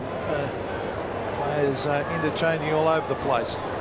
So James Cook going for his first kick of the game. He's taken his time. He normally does. He normally goes a long way back from the man on the mark too. He's got the Scott Cummings kicking technique. He's normally very accurate, Cook. He stabs at that one. It looks good. He's happy. It's a goal. So a good start for the Western Bulldogs at the beginning of this third term, but they need 3 or 4 or 5 quick ones. Well, I guess the one advantage they got is they are a high-scoring team. That's the one thing I think that would give you some hope that the Bulldogs could still win the game. Most teams, when they're 10 goals down at half-time, really, they've got no hope. But it's more, I think, the fact that Carlton have scored so well and not allowed the Bulldogs to, whereas I think kicking, 12 goals in the second half is not out of Bulldogs' control. Cook and Manton down deep in that forward line for the Bulldogs, having plenty to mouth up at each other about. Murphy did well then to Camperelli on to Brown. Fraser Brown, that is a well-weighted kick to Whitnall. He didn't blast it at him. Is that 50? Yes. Oh, Crediuk, Stephen Crediuk, you've made a big blue there. He doesn't think he made a blue. Umpire thought he did, and Whitnall will kick from point. Let's have a look. We have a good look at it here. Yeah, knocked it out of his hands, Lee. Yeah. Unnecessary. Yeah. Well, coaches must. Well, you were a league coach, Lee. They must hate that sort of. Well, I mean, a gimme goal. Let's face it, Crediuk didn't try to do it, but at the same time, maybe he was just a little bit. I mean, that fine line of manning up the guy who's marked the ball. Well, that's 4 goals to young Lance Whitnall. Well, yes, you get 1 goal. The Bulldogs get 1 goal, makes them think, well, OK, let's see if we can start winding Carlton in here. And then a mark 60 metres out from goal ends up with a 50-metre penalty, a set shot from the end of the 10-metre square. And let's have a look at this all the way through. He's got the ball there. Gee, no, that's a bit rough. I think he was pretty unlucky. I think he thought Whitnall was going to handball, and he sort of was just covering that side of the ground. Yeah. He was a little bit unlucky when you look at it. Like 50. You think so? Yeah, it was 50, definitely. 50, yeah, it was too long. That's what umpiring's all about, interpretation and judgment. That's exactly right. It should have been 1. Oh, poor bounce by the umpire, but it favours Allen. Bulldogs through Dimatina, now Ramiro. Jose in towards half forward, no mark to Darcy. Here's Martin, who's very quick. Manton, his arms were pinned. Good umpiring to let it go. Kutafidis did very well to Brown. Julio. Sexton, good running play from the defenders. He's kicked to a pack though, and floating across the front is Curley to take the mark. Now Curley, Montgomery almost collided with Garlick. So Brett Montgomery looks up the ground. Grant is covered. Kutafidis back on Grant. Wine gets himself into that hole between them and takes an easy mark. It's an interesting move, that, isn't it? That in fact Silvani's gone back onto Cook and Kutafidis now on Grant again. So yeah, just an interesting way that David Parkin wants his matchups to be back there. Rondiulio has marked deep in defence. Centre wing, Montgomery's going to set himself. Whitnall, he's got them. Whitnall's the only one who really went for that mark. Here's Murphy. Free kick. As as he was attacked from all sides, and Jose Ramiro just corked his leg a little bit there. He's been very quiet today, Peter, too, Jose. He hasn't had a lot of influence on the game. Sexton to half forward. Could have been a free kick there to Allen. High tackle, yeah. If Matthew Allen keeps this dominance going, I can't see the Bullies getting up. Kick in towards half forward. Montgomery across the front. Here's Andrew McKay. Thrown off the ball. Dent was heading for the boundary line. It's still in. This is Beaumont, and he is a left footer. He elects to hand pass instead. McKay. After him is Rowan Smith, who's been very quiet. Rice. Manton. Back to McKay. Oh, good play by Andrew McKay. Whitnall. I think he's kicked another one. He's kicked his fifth. Tremendous football. He's taken over the role of Stephen Kernahan, Lance Whitnall. Really presents himself every time in the contest. It was great play again, just steady through a crowded pack there, Bulldogs around him, and just steady, have nice presence about him, and just kicks a great goal there. They just maintained possession under pressure, didn't they? There was, again, tackles missed. Crediuk went across the front of Mackay, missed the tackle, but certainly good finish by Whitnall. Scoreboard keeps ticking over for Carlton. Top quality display at centre-half forward this by Lance Whitnall. Allen again taps it, taken by Ramiro, couldn't get his boot to it. Ratton. Now Grant. Chris Grant trying, thrown off the ball. Free kick to Grant against Kurtafidis. Because Chris Grant didn't have the ball. Now, did he start in the centre square? Yeah, would you move him into on the ball and give him a run around there to create some options and play him in the ruck, get some mobility around the ground? He's chipped it across here to Matthew Dent. Dent. Oh, they've lost it. The Lees are marked up there by Allen. Now Dimatina can run almost inside 50, and he kicks it up to the top of the square. They need a mark, and they're not going to get it because the Carlton backman got back to apply a bit of pressure. And Cook, the free kick might be against Cook here. I think it might be for knocking the ball. Well, surely not. I thought he pushed sort of interfered with. I thought he interfered with Manton. No, he's paid the behind, but I didn't quite see him. Did Cook actually knock the ball into the crowd? Because it's one of those free kicks where it's taken on the back of the centre square. So obviously an infringement after the behind was scored. I think he might have also done something to Manton as well. So there's a bit of feeling out there. It's tapped on beautifully to Silvani. That was good play. It's a real go of Franchina. Play on, says the umpire, advantage that is. Sexton gives it wide. This is Dielio, who had 11 touches in the first term. So Ronnie Dielio. Wants half forward. Oh, he's got it again. He does look like dropping a mark, does he? When he gets his hands to the ball, he's got they stick. Well, he marks out in front, doesn't he? Yeah, good technique, straight arms, but he just wants the ball, and that's the difference between a good player and an ordinary player. He just wants it and just eats it. Great kick by Julio, who's not noted for his field kicking. It was sensational. Lance Whitnall going for goal number 6. Oh, look at that. What a performance. Who said they needed Stephen Kernahan? Well, you're talking about a centre-half forward. You're not talking about a full forward. Well, I mean, he's been much discussed, hasn't he, Lance Whitnall, an 18-year-old, and I guess we said early in the game, the point is he's a mature 18-year-old, both physically and the way he thinks about the game as well.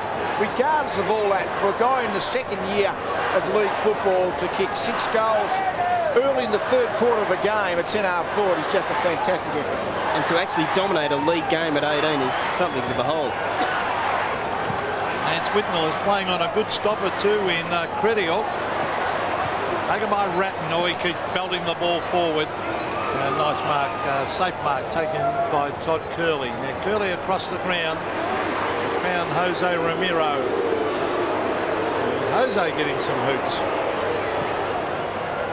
It's a wobbly kick. Oh, good mark. He is very good overhead, Michael Sexton. He gives it to Murphy. Danger for the Bulldogs here because Murphy goes wide with a hand pass to Brown. Now Dean Rice.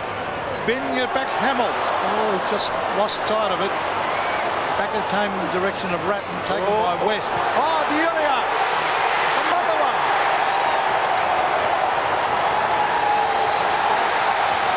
Well, they're even intercepting and kicking goals now, the Blues. Is this their day? Well, I reckon if you're Carlton supporter, you'll go and buy this tape, because even in their premiership years, I doubt whether they've had a game where they've kicked 22 goals to this stage just after half-time, and at the moment they can do no wrong. The tackling's good. If they have a shot for goal, they're kicking them. Just at the moment, they are making the Bulldogs look like a very poor team. Great play by Aaron Hamill. Great second effort. Missed the mark. Turned around, got back onto it. And 4 Bulldogs were there against him, and he just charged straight at it. Goal. Well, all those pundits who were writing David Parkin off, well, I think they'll want him back again, because he's coaching them very, very well at the moment. And I think he'll get a new lease of life and want to coach his side next year. And doesn't the tide turn? We mentioned that Grant is now in as sort of tall ruck rover, but Kudafiti's gone with him. That's the great advantage of Kudafiti's. He can play midfield himself, so it's no problem for him to come in and play as a tall on-baller opposed to Grant. Croft in towards Darcy. Carlton with the answers. Camporelli's gang tackle, and it will be a bounce. The thing I don't reckon why they play Kudafiti's at full back is you've got to use his legs in through the midfield there, and he's good disposal. So I think David Parkin's got it right there. Play him at centre-half back, but not at full back. Yeah. Yeah, it's a very specialist position, fullback, isn't it? Never played there myself and never wanted to be honest. Pressure's too much. Scott West. Oh, that's a free kick. It's caught. He almost strangled Silvani. The old English sheepdog got him by the throat. The thing is, who's strangling who? Stephen Silvani just constantly intertwines his body against the opposition forward. I don't think Let's have a look at I think it had to be against Cook, that one. Well, here they come again, the Blues. Fraser Brown. Now, how the umpire said that. Dent just held his ground. That was good umpiring. Curley. Now Garlick. Chips it in short. Marked by Hudson. So Paul Hudson on the left. Bending at the half. A good spoiling tactics by Manton. Garlick dives on it. Surrounded by Carlton players. Here's Wine. Now Dimatina. Dodging and weaving. But Silvani did that well. Kudafiti's. That was brilliant by Silvani. Giulio. Listen to the Carlton crowd. Whitnell. Oh, look at the way he attacked that ball. Fantastic. Rowan Smith. Luke Darcy. Coming through the centre. An ordinary kick, but it may come off. Montgomery is looking for the hand pass. He finds Garlick. Garlick kicks across the face. Cooks around. Oh, Silvani marked that. Well, how did he mark that? What? Oh, he had to go over the mark. He played on through the behind. Should have been a point. That was interesting, wasn't it? But the umpire had actually called play on, I think, so he actually let him have another shot. It's just a great mark. Rolled his body beautifully and took the mark. It's like a... Yeah, you can't do that. That's out of bounds. Yeah. Well, he is. What happened then? I think the umpire, I think, must have called play time on, so therefore the play had stopped. Otherwise, it had to be a behind to the Bulldogs. He got a shot of adrenaline. Yeah. Well, he's been a fantastic player over the years, Silvani. Named as fullback of the century. Allen on to Murphy. Murphy with that booming kick. Oh, Lance Whitnell pushing and shoving. But again, when that was kicked down there, Couchy, Whitnell was in front. Yeah, that's right. I just wonder will they turn it around and put Chris Grant on Lance Whitnell, just to stop the free scoring of Carlton at this stage, Lee. Well, I guess you got the problem with the Bulldogs. Do you worry about percentage and try and stop Carlton's winning margin, or do you try and win the game yourself? If you do that, you're going to have to kick 15 goals from now on. So I guess you've got to try and have Grant in your forward half. But certainly the way the game is going, Grant has been no influence at all. He's had 10 kicks, but I know 4 of them have been free kicks. He's kicked a couple of goals, so I guess you couldn't say he's been certainly hopeless. But I think in general, certainly hasn't been a dominating player. Well, they're down by 12 goals. Now that's out in the full. Kudafiti's got some scalps, though. Like Nick Holland did a reasonable job against him. Robram last week at centre forward. And today, you know, Chris Grant, who's a class player. And you mentioned that point of not necessarily at fullback, because he played on Matthew Richardson and probably was lowered his colours. Richardson, I think, kicked 5, maybe 6 goals. But that principle of keeping him towards half-back, not on the fullback line, is very valid. That's Darcy Johnson, who was caught high then. Now you'll have to get a free kick here. So Brad Johnson, centre wing. Oh, dangerous. Now, what happens now, what is different with that with the other report? Now, I'm not saying that's reportable. But yeah, there is very... I think he might get reported. Yeah, he is. Oh. Craig Bradley's been reported. Montgomery was reported in the second term for a charge. So we're seeing a lot of this now in modern day football. Well, it's interesting now. It's a 50-metre penalty as well. That's what I can't work out. I mean, certainly I think there was no doubt there was a free kick. Well, the report's been made as well. But I don't know whether it was late enough to be a 50-metre penalty as well. That's what I can't quite work out. Well, there's been 3 of them today. I mean, it's shown to be a 50-metre penalty if the free kick or the mark has already been paid, that's right, and then there's a further infringement, or late enough for it to be a... or is it in the action? Yeah, well, certainly if it's in the action, one would have thought it's just a free kick. And well, it's Jose Ramiro will kick for goal from about 20 metres. And the Carlton crowd are roaring their disapproval because they know Craig Bradley has been reported. There's the kick from Ramiro. And I think he's missed this as it drifted off to the right. You'll hear the roar. Listen to those Carlton fans. Oh, don't they love it? Funny. Scott Camporelli has taken the kick in rather than Bradley. I wonder if that means we go to a certain target when he takes the kick in. Here's Grant, way out on centre wing now, Chris Grant. He's trying to beat a couple of Carlton players. Todd Curley, caught. Good tackler. Got in a hand pass. Manton. He's a good tackler, isn't he, Brett Ratton? One of the leading tacklers. Fraser Brown did well. That was terrific vision. I think Michael Sexton's enjoying this game. Julio certainly would be. Here's Bradley. He'll kick the goal. Inside 50. Craig Bradley goes bang right through the middle. He is one of the best finishers in the competition, and he proved it again. That is an absolutely perfectly balanced kicking action, isn't it, Craig Bradley? No distance at all from hand to foot, so he's got great control. And when he runs into the goals inside the 50-metre mark, you just about put the goal on the scoreboard. He very rarely misses those Craig Bradley. Fantastic technique. Yeah. But the quickest wingman in Australia, and Sexton's having a great game. I mean, who would have thought he would have been a wingman and being so influential in a game like today? At the moment, he's playing half-back on Stephen Collinrook, and he's about a foot taller. Well, he's had 11 kicks and 4 handballs, Michael Sexton. Well, centre square has been very important today. So they haven't been able to break clear. That's a free kick, I'd say, to Dimittina, too high. Advantage paid as we see Brad Johnson race on and kick a goal. Silvani threw himself, launched himself backwards, and just touched the ball into behind. Peter, it was great play by Franchino just to keep backing back and putting Paul Hudson out of the contest. It was great play, great strength.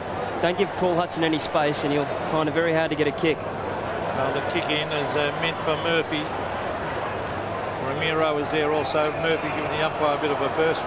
One match doesn't really mean anything, but I think what's happened today is Carlton have actually won the ball in the clinches, and maybe a few of these Bulldogs players are tending to play forward of the action in the hope and the trust that their team's going to win the ball, and they're not winning it today, and they're being cut up accordingly. They've been very hard out of Carlton.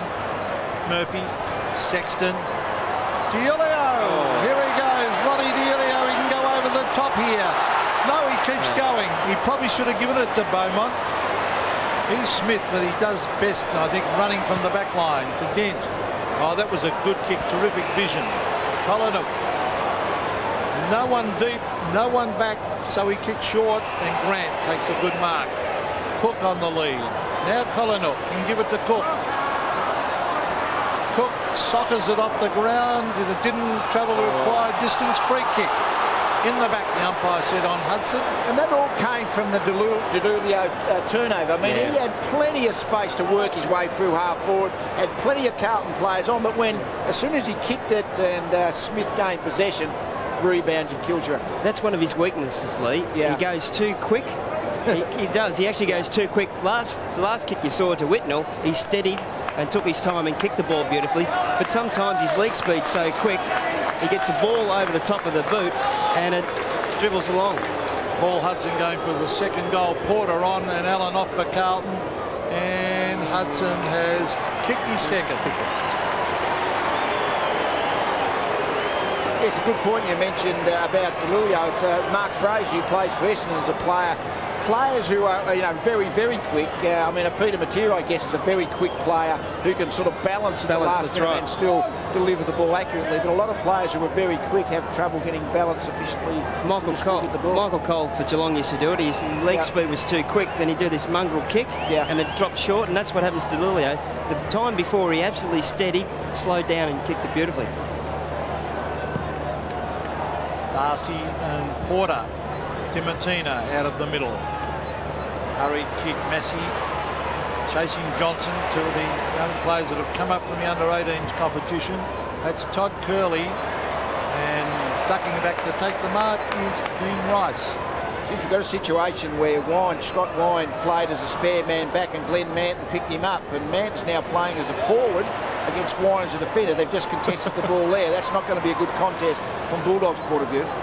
Well, here's West coming through the middle. He kicks it wide. No mark. Free kick in the back against Dean Rice. The umpire deliberating there. I think that was good umpiring, wasn't it? The umpire knew that Rice couldn't reach the ball. All he was trying to do was put pressure on Montgomery's body and a bit over-aggressive. So Montgomery, he was hoping someone was coming short, so he brings it wide. Pretty well done by Hudson. Good use of the body. Curley bending it back and wide and through for a behind. Well, Franchino gave Paul Hudson a contest there and just tipped his body over enough to cause a mistake there. But we saw Rice and Montgomery. Montgomery was sensational last week, but Rice has just matched up beautifully with him because he's a good marking player himself. Watching this contest up the other end of the field again between Wind and Manton. Now you've got Manton at full forward and Wind at full back, one out. Let's see if Carlton can get the ball into that part of the ground and really make that mismatch pay for them. Well, Rice received from Beaumont then and kicked it down, but it eventually ends up with Dimatina.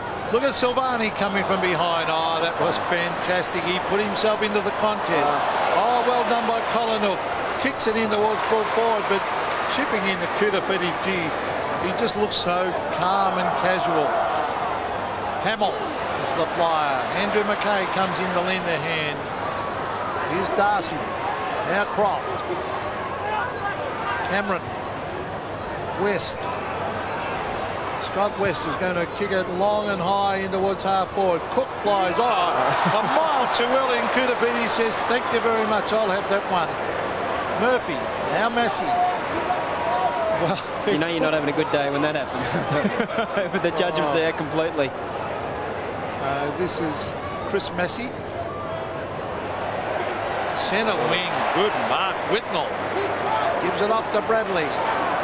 Craig Bradley loves a run. Will he go again? He stops and gives a hand pass to Brown. Brown's been in good form in recent weeks. On the left, in towards full forward, and over the back is Dent to take a good mark.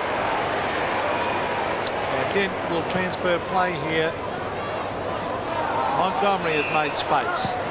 They've got the loose man going. Now they should score something here because Garlick can run 50 metres. Two bounces. Will he go again? No, he chips it into Cook. Now Cook is a magnificent kick. He has to kick 50 metres. He's looking to give it off because these sort of still days it's difficult to kick the ball long distances because of the heavy dew. Heavy dew, and you've got that heavy air, and it makes it very hard to kick more than 50 metres. He is a very long kick normally. Cook now he's out to the right, trying to bend it back. Did he sneak it in from behind? I think he did. He just knew he really had to kick it hard, didn't he? If he was to make the distance, and lost control accordingly. Well, it was beyond him. He was a highly sought-after player when he was a young kid in Tassie. Yes, it was, I think, 1991. He was drafted first, and Jason McCartney was drafted number 2 in the national draft that year. Punched away by Dent. Dimatina. Dent, but look at the pressure they're under. Porter. Fraser Brown. Oh, they can raffle this one. Saxton says, I'll give it to you, and it's a goal to Andrew McKay. Was that the back line boys looking after each other there? It just kept on coming. Well, I mentioned a couple of times in the last few minutes that Scott Wind is somehow playing as a defender now. They're playing as a ruck behind the play, and of course Luke Darcy is playing in the centre square. But that is meaning there's a mobile Carlton forward against Wind, who's a very slow defender, and it's really not helping the Carlton, the Bulldogs cause at all. I mean, you might as well get Wind off the field if he's not going to be in the ruck. Well, centre bounce again. Porter flew high to Brown. Oh, gee, that was a terrific move. Dimartino. Well, that was the copy book, wasn't it? The Porter to Brown. Pretty tough, that Couchy, to come from a defence to attack and take the ball with you, as Brown did then. Yeah, it's very hard. You've got to get through the traffic, and sometimes you're better off to get it quickly on your boot. The bounce almost towards half forward for the Blues. Porter, he's got a pretty good leap on him. There's Brown working overtime. And Scott West diving on it. And West has had a pretty... Oh, he's had 11 kicks and 13 handballs. You wouldn't have thought so, would you, really? Yeah, he hasn't been able to really set up the play. I mean, I think he's been getting a little bit of it around the packs. But we said Ratton's been good. They've both been good, those two. But that's one of the few contests where you could say that maybe the Bulldogs have even drawn it. Matthew Hogg, free kick too high against Colin. Look, he didn't like it either. So Matthew Hogg, a former Bulldog himself, giving it off here to Beaumont, who has a bounce. He's going to bomb it long. Now, this might bounce through. Oh, it gets a cruel bounce. And it's Matthew Croft who latches onto it and finds Dent. I don't want to labour the point, but Manton versus Wine. Manton is getting 30 metres clear of Wine, but the Carlton blokes aren't kicking it to him. He's getting very frustrated because he's just there to be used. Eventually, he's certainly got to get it.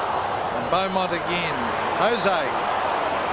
Ramiro, that is. Tyson Lane has got it. Over the... Well, a hand pass straight over here. This will be a bounce. That's good umpiring. But Lee, if it continues, David Parkin's got to point that out, doesn't he? Just have a look upfield.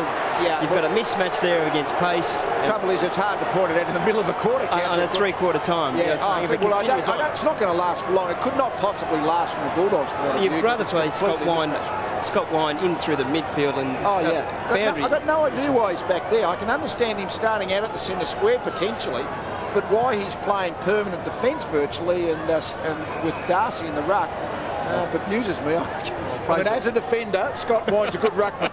Fraser Brown's kicked out. No, it's a free kick for some shepherding here, but Couchy, we're sending you down a three-quarter time.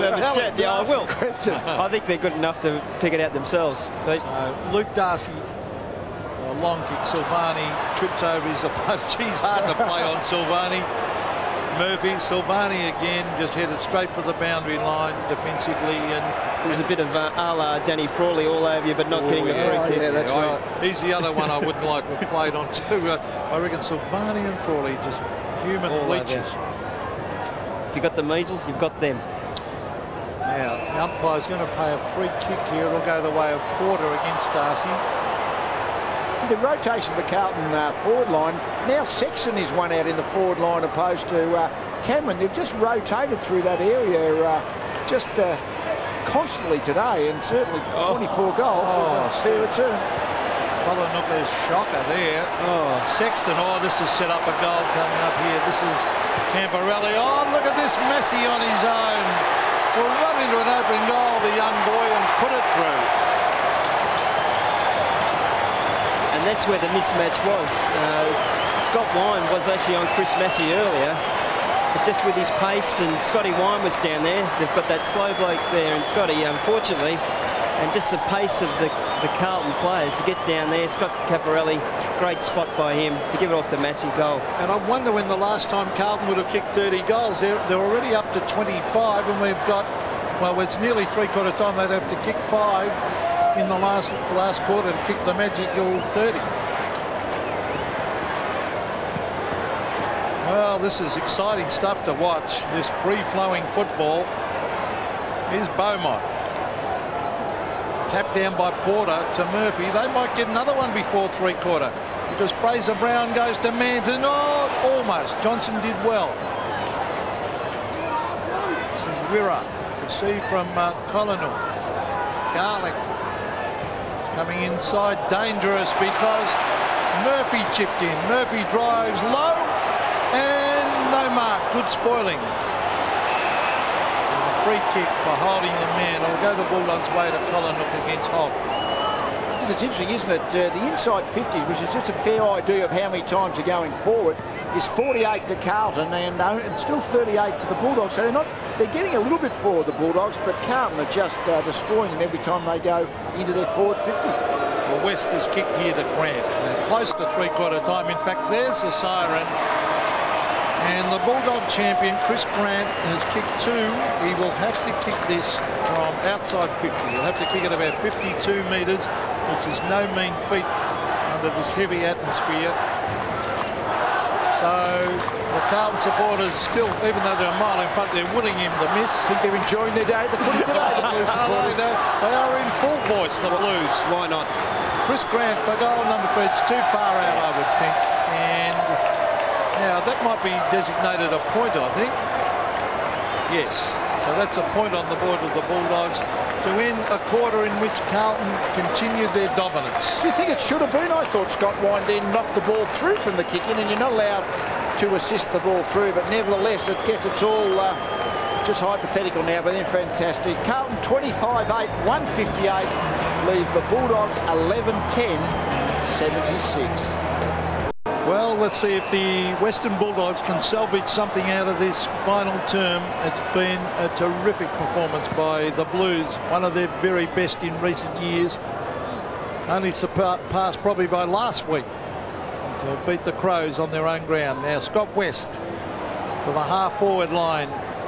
Tyson Lane couldn't get him. Manton's been very, very good. That was Dean Rice receiving from Porter. Fraser Brown's been excellent again. Brown, that is a well-weighted kick.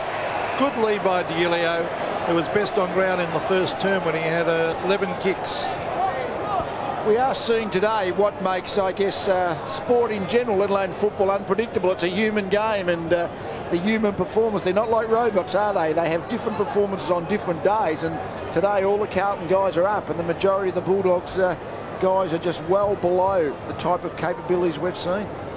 Ron D'Elio from right on 50 hooks it across his body in towards the forward pocket area. It's no mark, but the ball in that danger area, and Matthew Dent belts it through for a behind to Carlton. And one of the Carlton players wouldn't be aware of it. In fact, their highest score against the Footscray Western Bulldogs was in 1982 when they kicked 30 goals, 21-201. So that's 42 points away. They're going to have a big quarter to make it an all-time record. Simon Garlick, well, he didn't have anyone to kick it to, so he just kicked to a space, and Dean Rice intercepted, and it will be a throw-in.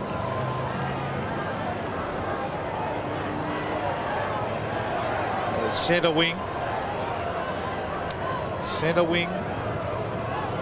Porter, and pretty handy when you can give Allen a rest also and bring on a tall leaping ruckman like Porter. I mean, it's a pretty good ruck strength they've got, and I think they're using them well too. Well, they are. I mean, certainly Allen and I guess he surges forward. He was competitive in the centre square. I don't think the ruck contest to me seemed to be the difference in who cleared the ball at ground level, but Carlton certainly were winning down there. But his ability just to go from centre forward, which is, I guess, what the ruck play is about in these last few years. The McKernan used to do it, well, still does it. Everett, the ruck forwards are really become a dominant force in football. Montgomery to Tyson Lane. Lane on centre wing. Down to half forward. Is that a mark to Smith? The umpire said no. And the umpire will come in and bounce. Well, that was it. The two Bulldogs players collided, I guess. He's got a blood. A bit of blood there. Cut right eye, so a clash of heads. I would think. Oh, that is nasty, isn't it? That's going to be a few stitches. Oh, that is nasty. And look, they're icing the other eye, and the blood's on this one. Unless he's cut both. Been a clash of heads. He's cross-eyed. We saw them. A clash of heads. And, that just goes to show the Bulldogs day to day, doesn't it? When things go wrong, they just bump heads, run into each other, and you just. It was early on in the piece, wasn't it? You could see in the game, and you can tell in most games where they were a little bit scratchy. They dropped marks where they should have taken them, and sort of continued. And Cook misjudging a ball at three-quarter time during that play, and Smithy and Scotty West to bump heads. Just unfortunate. Well, it is unfortunate. I mean, I must admit, I'm not one who sometimes you want two players going at the ball so hard that occasionally they'll collide. But I guess, the way the Bulldogs game has gone, nothing's worked for them. And West and Smith, certainly a clash of heads. By the way, Smith split his eyebrow. By the way, Rowan Smith we said he's been quiet. I'm just looking at the stats. He's had 2 kicks and 2 handballs. I mean, that is real quiet. I mean, he's very quiet. He's a high-quality player, so 4 possessions in 3 quarters of football is, yeah, he's just a terrible... It's not as if he's been tagged either today, no, he's been all over the place. No direct opposition player assigned to him. So the ball at half forward for the Western Bulldogs. Wine using his body well. McKay actually gave it to Ratton. Here's Murphy. Ratton again, too slow getting his boot to it. Garlic, Wine, here's a goal coming up. Curly into an open goal, and he has put it through.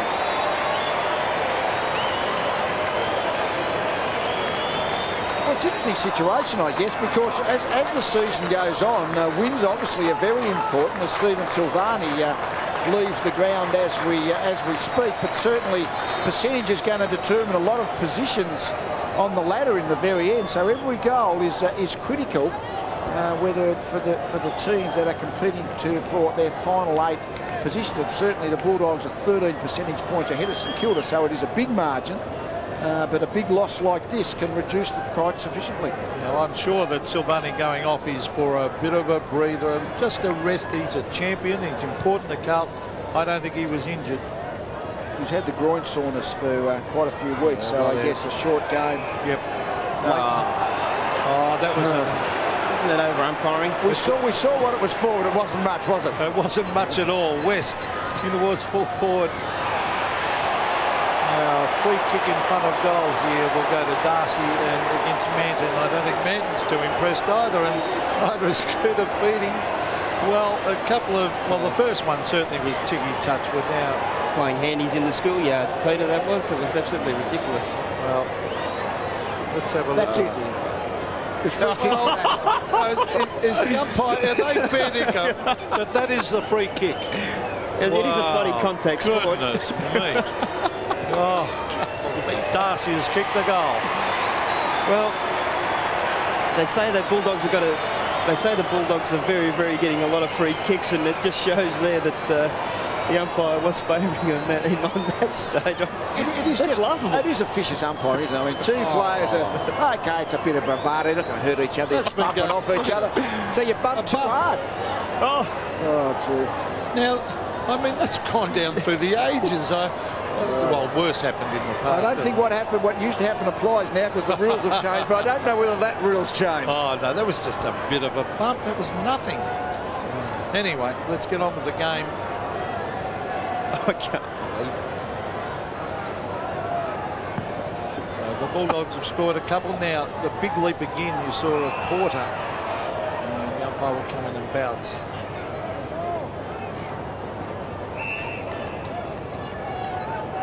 Bradley, Ramiro's been quiet too. The umpire 26 has made some very dubious decisions today in Vince. Yeah. A big punch away was by Porter. There's Bradley tapping it over the back. Wirra's in all sorts of trouble down there. Alice caught. Carlton players working very hard there. Hogg, Brown. And they might appeal for holding the ball here, but they're not getting it. The umpire will bounce it. Oh, they did it. They went at Fraser Brown too, the Bulldogs players. They didn't like what it was said. Actually, Bradley charged in late there, Lee, and they're just remonstrating with Bradley. So a bounce up at Carlton's forward end, about 40 metres out. Adam White almost threw that away. Brown, oh, he got his kick rather easily. Oh, Whitnell again. He's going to kick goal number 7 here. Well, importantly, he read the flight of the ball quickly. Brown was under pressure in the pack. All he was going to be able to do was actually get the ball on the boot quickly. It was never going to be a long, powerful kick, but he got to the front position, Whitnell, and that's what forwards have to do. They have to be able to read the kick a bit better than defender. So Lance Whitnell has kicked his 7th. Great effort. And his father, Graham Whitnell, was a handy wingman come half-forward flanker, come half-back flanker for the Blues during the early 70s and middle 70s, and he'd be very proud. Different shaped player. He was, of course, a flanking type player, and young Lance, not a very tall player. He's not going to be a big, not ultra tall for a key position player, but certainly read the ball out of the pack quickly, and watching the ball hard upfield. That used to be a team rule with us. In a pack situation, get in front of your man. Well, back we go to the middle. Can the Blues get that magical 30 goals? They've kicked 26. Just about be backing them to kick 30.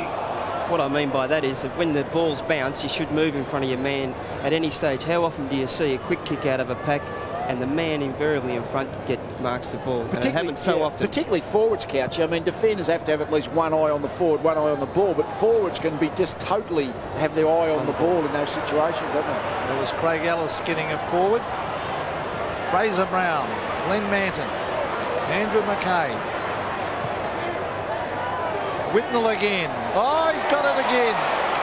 Good play, and again he was in front attacking that ball, and that is a great kick. Oh, the mark is dropped in there by Delio.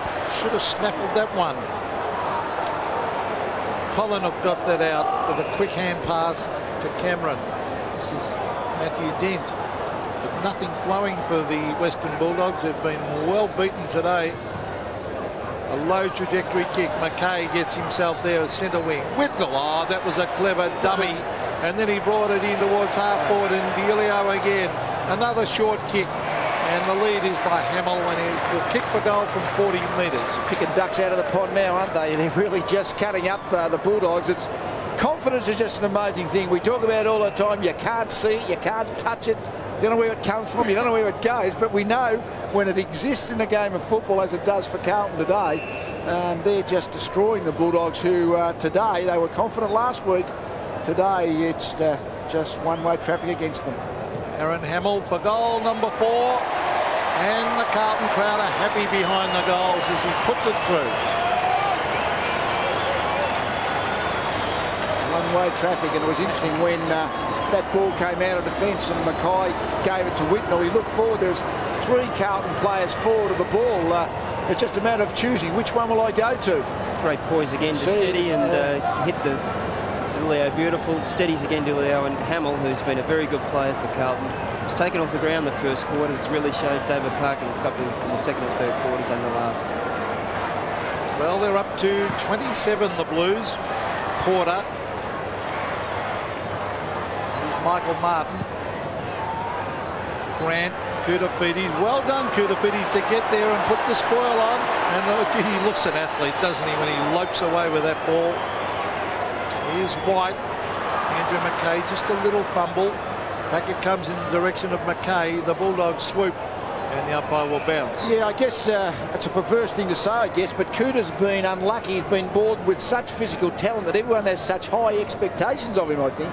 Because, as you say, for a bloke of his height and the agility and the ball skills, that one-handed pluck pick-up that he's made it almost patented, people expect that he should dominate game after game. I don't believe he reads a play, Lee. That's why he's got to play centre-half back and let somebody lead him to the ball.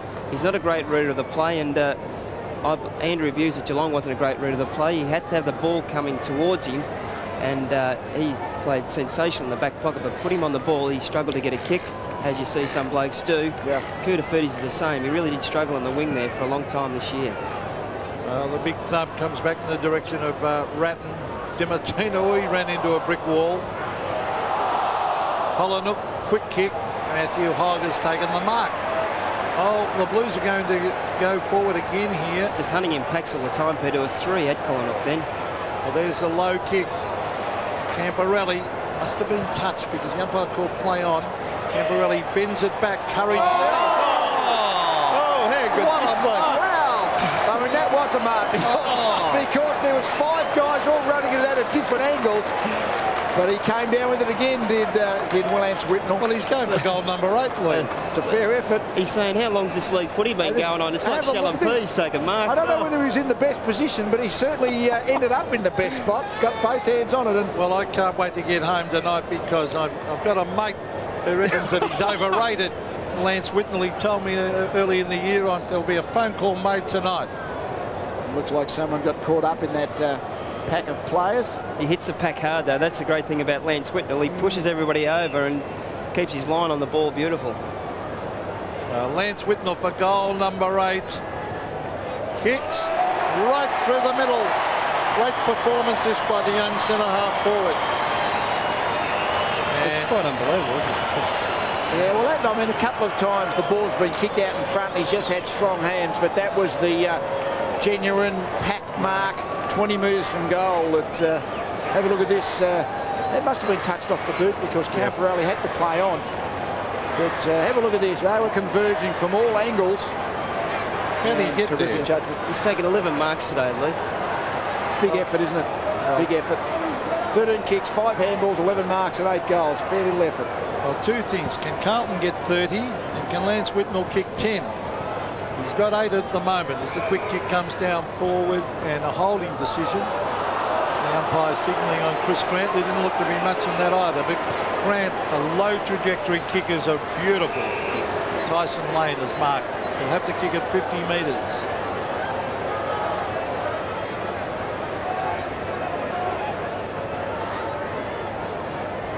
Tyson Lane, just a young player on the way up. It's a pretty good kick.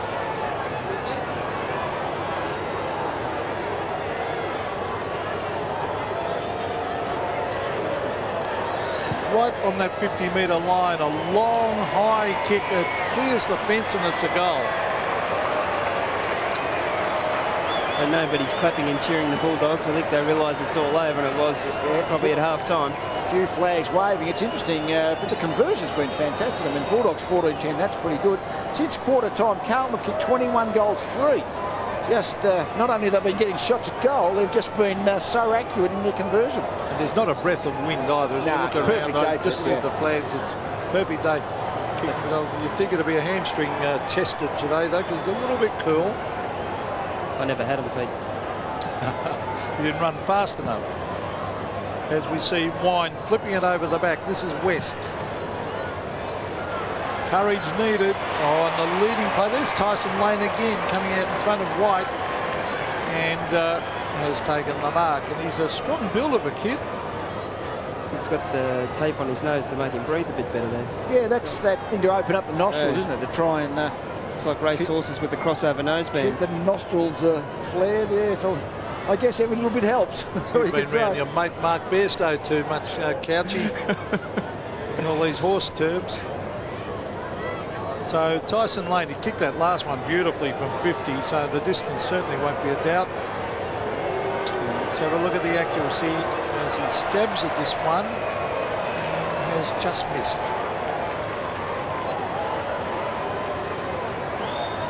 So the Blues on 28 at the moment. They've got 10 minutes to score 2 goals, so you would certainly think they would do that. Justin Murphy on the Manton. Ratton thought about giving it, then kicks it back to Murphy. I'm not sure what he did that for. I think he thought maybe we'll go out the opposite side, but Murphy came down the side. Oh, he flew through the air, but he created the contest, which has allowed the ball to come loose.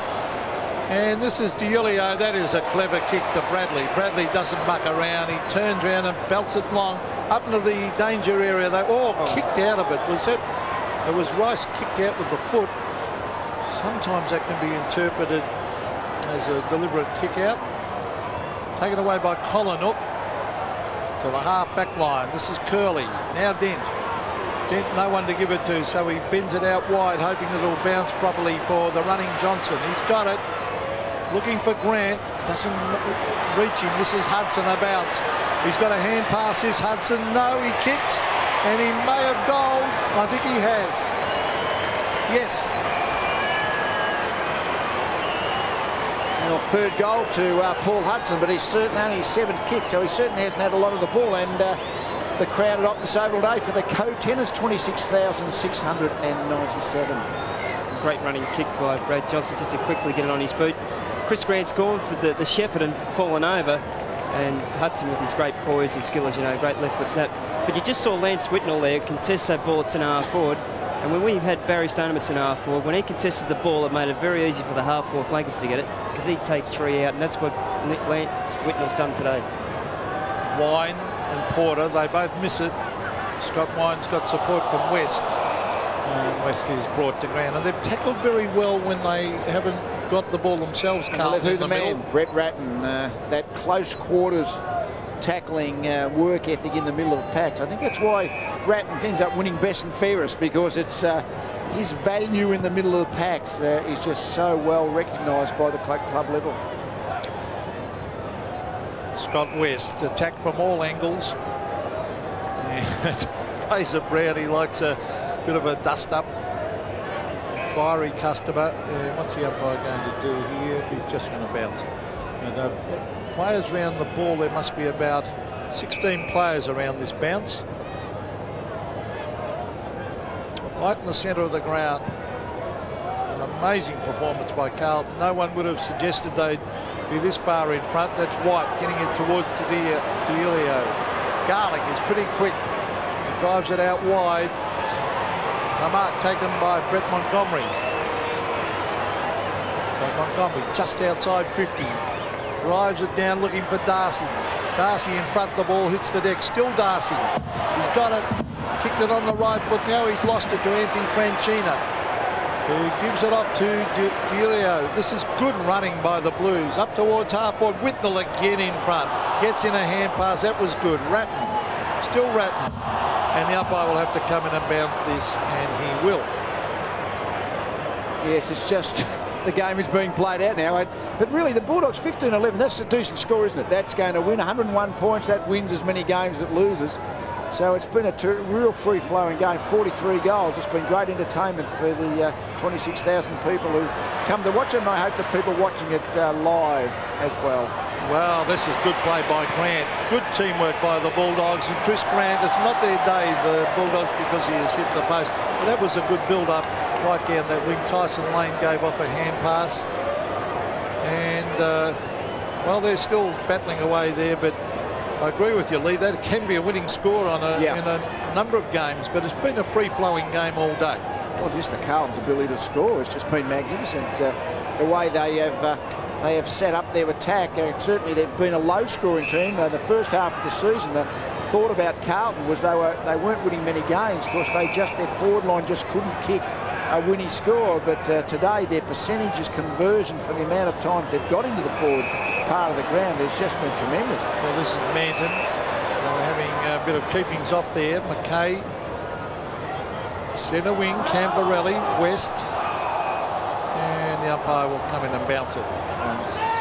28-9, plays 15-12, and we thought it was going to be a tough, tight contest, but certainly not for Carlton to career away like this. No one could have possibly forecast a winning margin to this extent. Certainly, I guess you've got to judge form recently, and certainly recent form, Carlton haven't been too bad. They've had a pretty good patch. They've won in Adelaide last week, of course. Beat Hawthorn a couple of games ago, so they've certainly been much better in the recent month. But to come here to beat the Bulldogs, who haven't lost at Optus Oval this year, even though it's their home ground, of course, as well. So it's a fantastic effort by the Blues. Darcy is marked way out at half forward, and he can chip it across to Garlic, but he's electing to find Tyson Lane, and he does. Lane kicks to half forward, stumped away. Here's Martin, back to Hudson. Hudson caught, taken away by Porter. Now Francina, now Whitnell. He's down on the half back line at the moment. Now Murphy, Francina again. Oh, the Carlton play wasn't quite ready for it. Camperelli, Beaumont. Martin was there with Curley. And Todd Curley, that was cleverly done. Hudson, McKay, now Fraser Brown. They had the numbers there, the Blues. Martin is there. White, knocked back by Bradley. So the Bulldogs still battling away there and hard, but it's a free kick out here on centre wing. It'll go the way of the Blues. It looks like Andrew McKay is going to be the recipient. He's been good too, McKay across half-back, just been one of that Carlton defence that's done plenty of attack launching from back that part of the ground. Ball on centre. He's honest, isn't he? I think is very honest. Is it Tyson Lane being dispatched to interchange? We can see the bloodied lip by the look of it.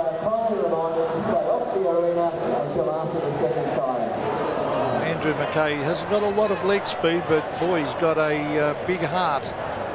There he is, number 5 for the Blues. He's been a terrific contributor since being recruited from South Australia. Cook's back on the ground in place of Tyson Lane.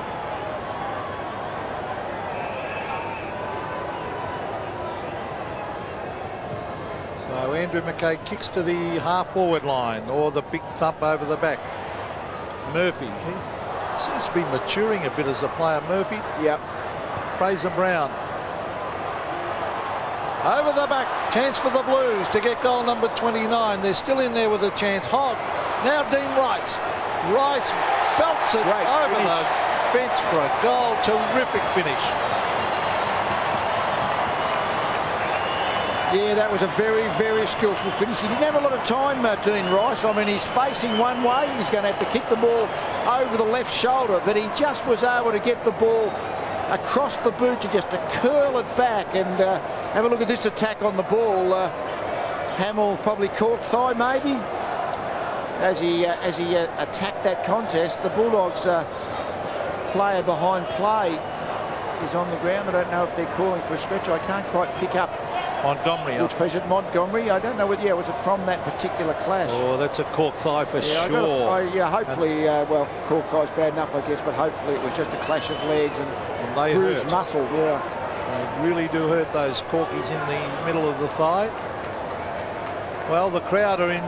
Well, wouldn't they like to see goal this number 30th 30? goal? They're waiting on. Absolutely. I don't think there's any Carlton fan that's left the ground. I'm certainly plenty of the Bulldogs are faithful have probably said it's enough for us, we're going home, but wouldn't they love a 30-goal result? Well, it's 4.5 minutes they've got in which to score that that one goal to get that magical 30. It's not seen too often.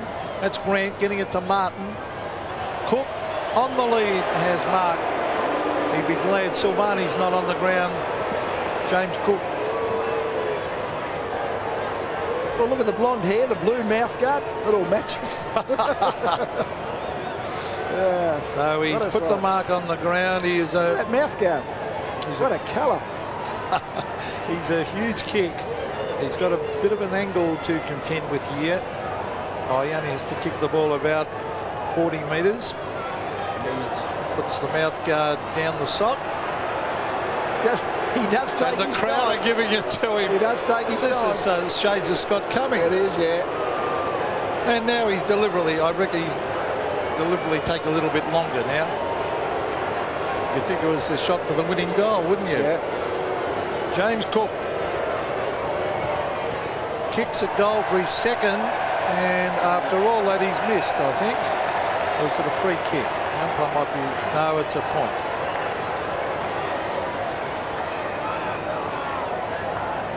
The Blues, look at the time. We're under the 4 minutes to go now. Bradley, oh, it's over the back. It could be a loose ball here. It was Dean Rice getting in the hand pass. Oh, interception there was very, very good. This is Steve Collinook. Darcy on the left. And he's kicked it straight down here to Manton. He read that well. Now he can run off and bounce. He can still run. Have another one. He's looking to... They're just using the ball to each other, aren't they? Now it's... the game has stopped. I've got to say that. It has stopped, hasn't it?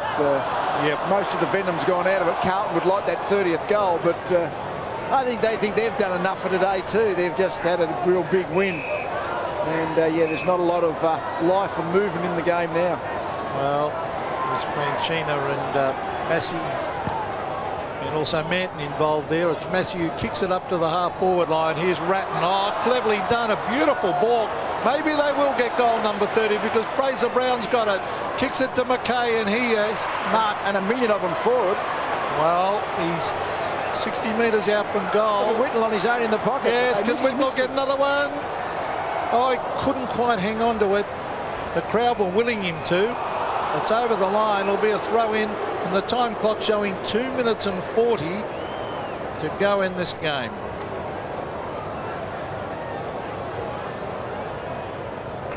So a throw-in inside 50 for the Blues. Fraser Brown tries to crash his way through. socket off the ground, but it was by Collinor. So it's a behind to Carlton. Someone wrote me a letter during the week saying that to assist goal umpires, any ball that comes off below the knees of the opposition should be a goal too. Maybe get a bit complicated. In other words, if you can't kick it off the ground through your defensive goal to draw a behind, if you're going to knock it through, fine, but there's no confusion then, which is an interesting point made by... Well, Matthew Dent's kicked out in the full, so I think it'd be fitting if Carlton get... Oh, they might get it because Fraser Brown has marked... He'll have to kick at 50, and he doesn't want to have a shot from there. He's looking around for the short kick. The crowd want that 30th goal. They've got 2 minutes in which to get it. You can see he wants to pass it off. Here it comes. Ratton waited, and Grant has taken the mark. So Grant finds Martin. I was coming back, is it? Or a 50-metre penalty. That's what it is. So Grant will be brought right down to the centre of the ground. So this is Chris Grant, has tried hard, as he always does, has kicked 2 goals. He brings it wide, and the leading player is Tyson Lane. He has kicked 1, and he kicked a goal earlier in this quarter from this identical position, and he cleared the fence easily. It's only his 2nd game for the year. Tyson Lane debuted in 1995 from Melton. Well, if he kicks it, it'll go back to the centre, and Carlton will have about a minute in which to score their 30th. It is close. I think he's missed. Yes. So let's look at the time clock. I'm almost willing this home myself here, Lee. Well, that 40-minute second quarter is made this game run very late in terms of time from opening siren to closing siren. It's going to be a very, very long game. I can't remember finishing a game at this time at nearly 5 o'clock. This is Manton. Fraser Brown. Here they go. They've got the loose man going. Whoa, Franchini, you're in trouble. But even then they get away with it. Brown, oh, he's kicked it straight to Scott West. Oh, Manton did well. Quick hand pass. Here's a goal coming up to Hudson, maybe. He's got an open goal coming up, and I think he's missed. Yeah, he wouldn't miss many from there, Paul Hudson. He is a very, very good converter from the opportunities. Not that he's had a lot of opportunities today. He's kicked 3 goals, but certainly hasn't been an influence in the game. It's just, I guess, 3 goals is normally a pretty good performance by a half forward, but it's been such a high-scoring game that Carlton have just done it so much better. Well, Murphy's kicked that. Oh, brilliant mark by White. Oh, could it be a free kick, or is it against Dean Rice? No, it's going to him, and just doesn't quite make the mark. There's still a chance, the Blues. Here they come. Camporelli kicks into the man. Still Scott Camporelli. He's got Sexton. Now Dent for the Bulldogs. Dent kicks it wide. Let's look at the time clock. 20 seconds. Fraser Brown brings it inside. That gives them a chance. Dean Rice. Here's their chance. Yes. Sexton. Oh, the pressure on you, Michael Sexton, to kick goal number 30. Don't the supporters know it? They're all wanting this 30 goals. They're willing it through. He's kicked 1.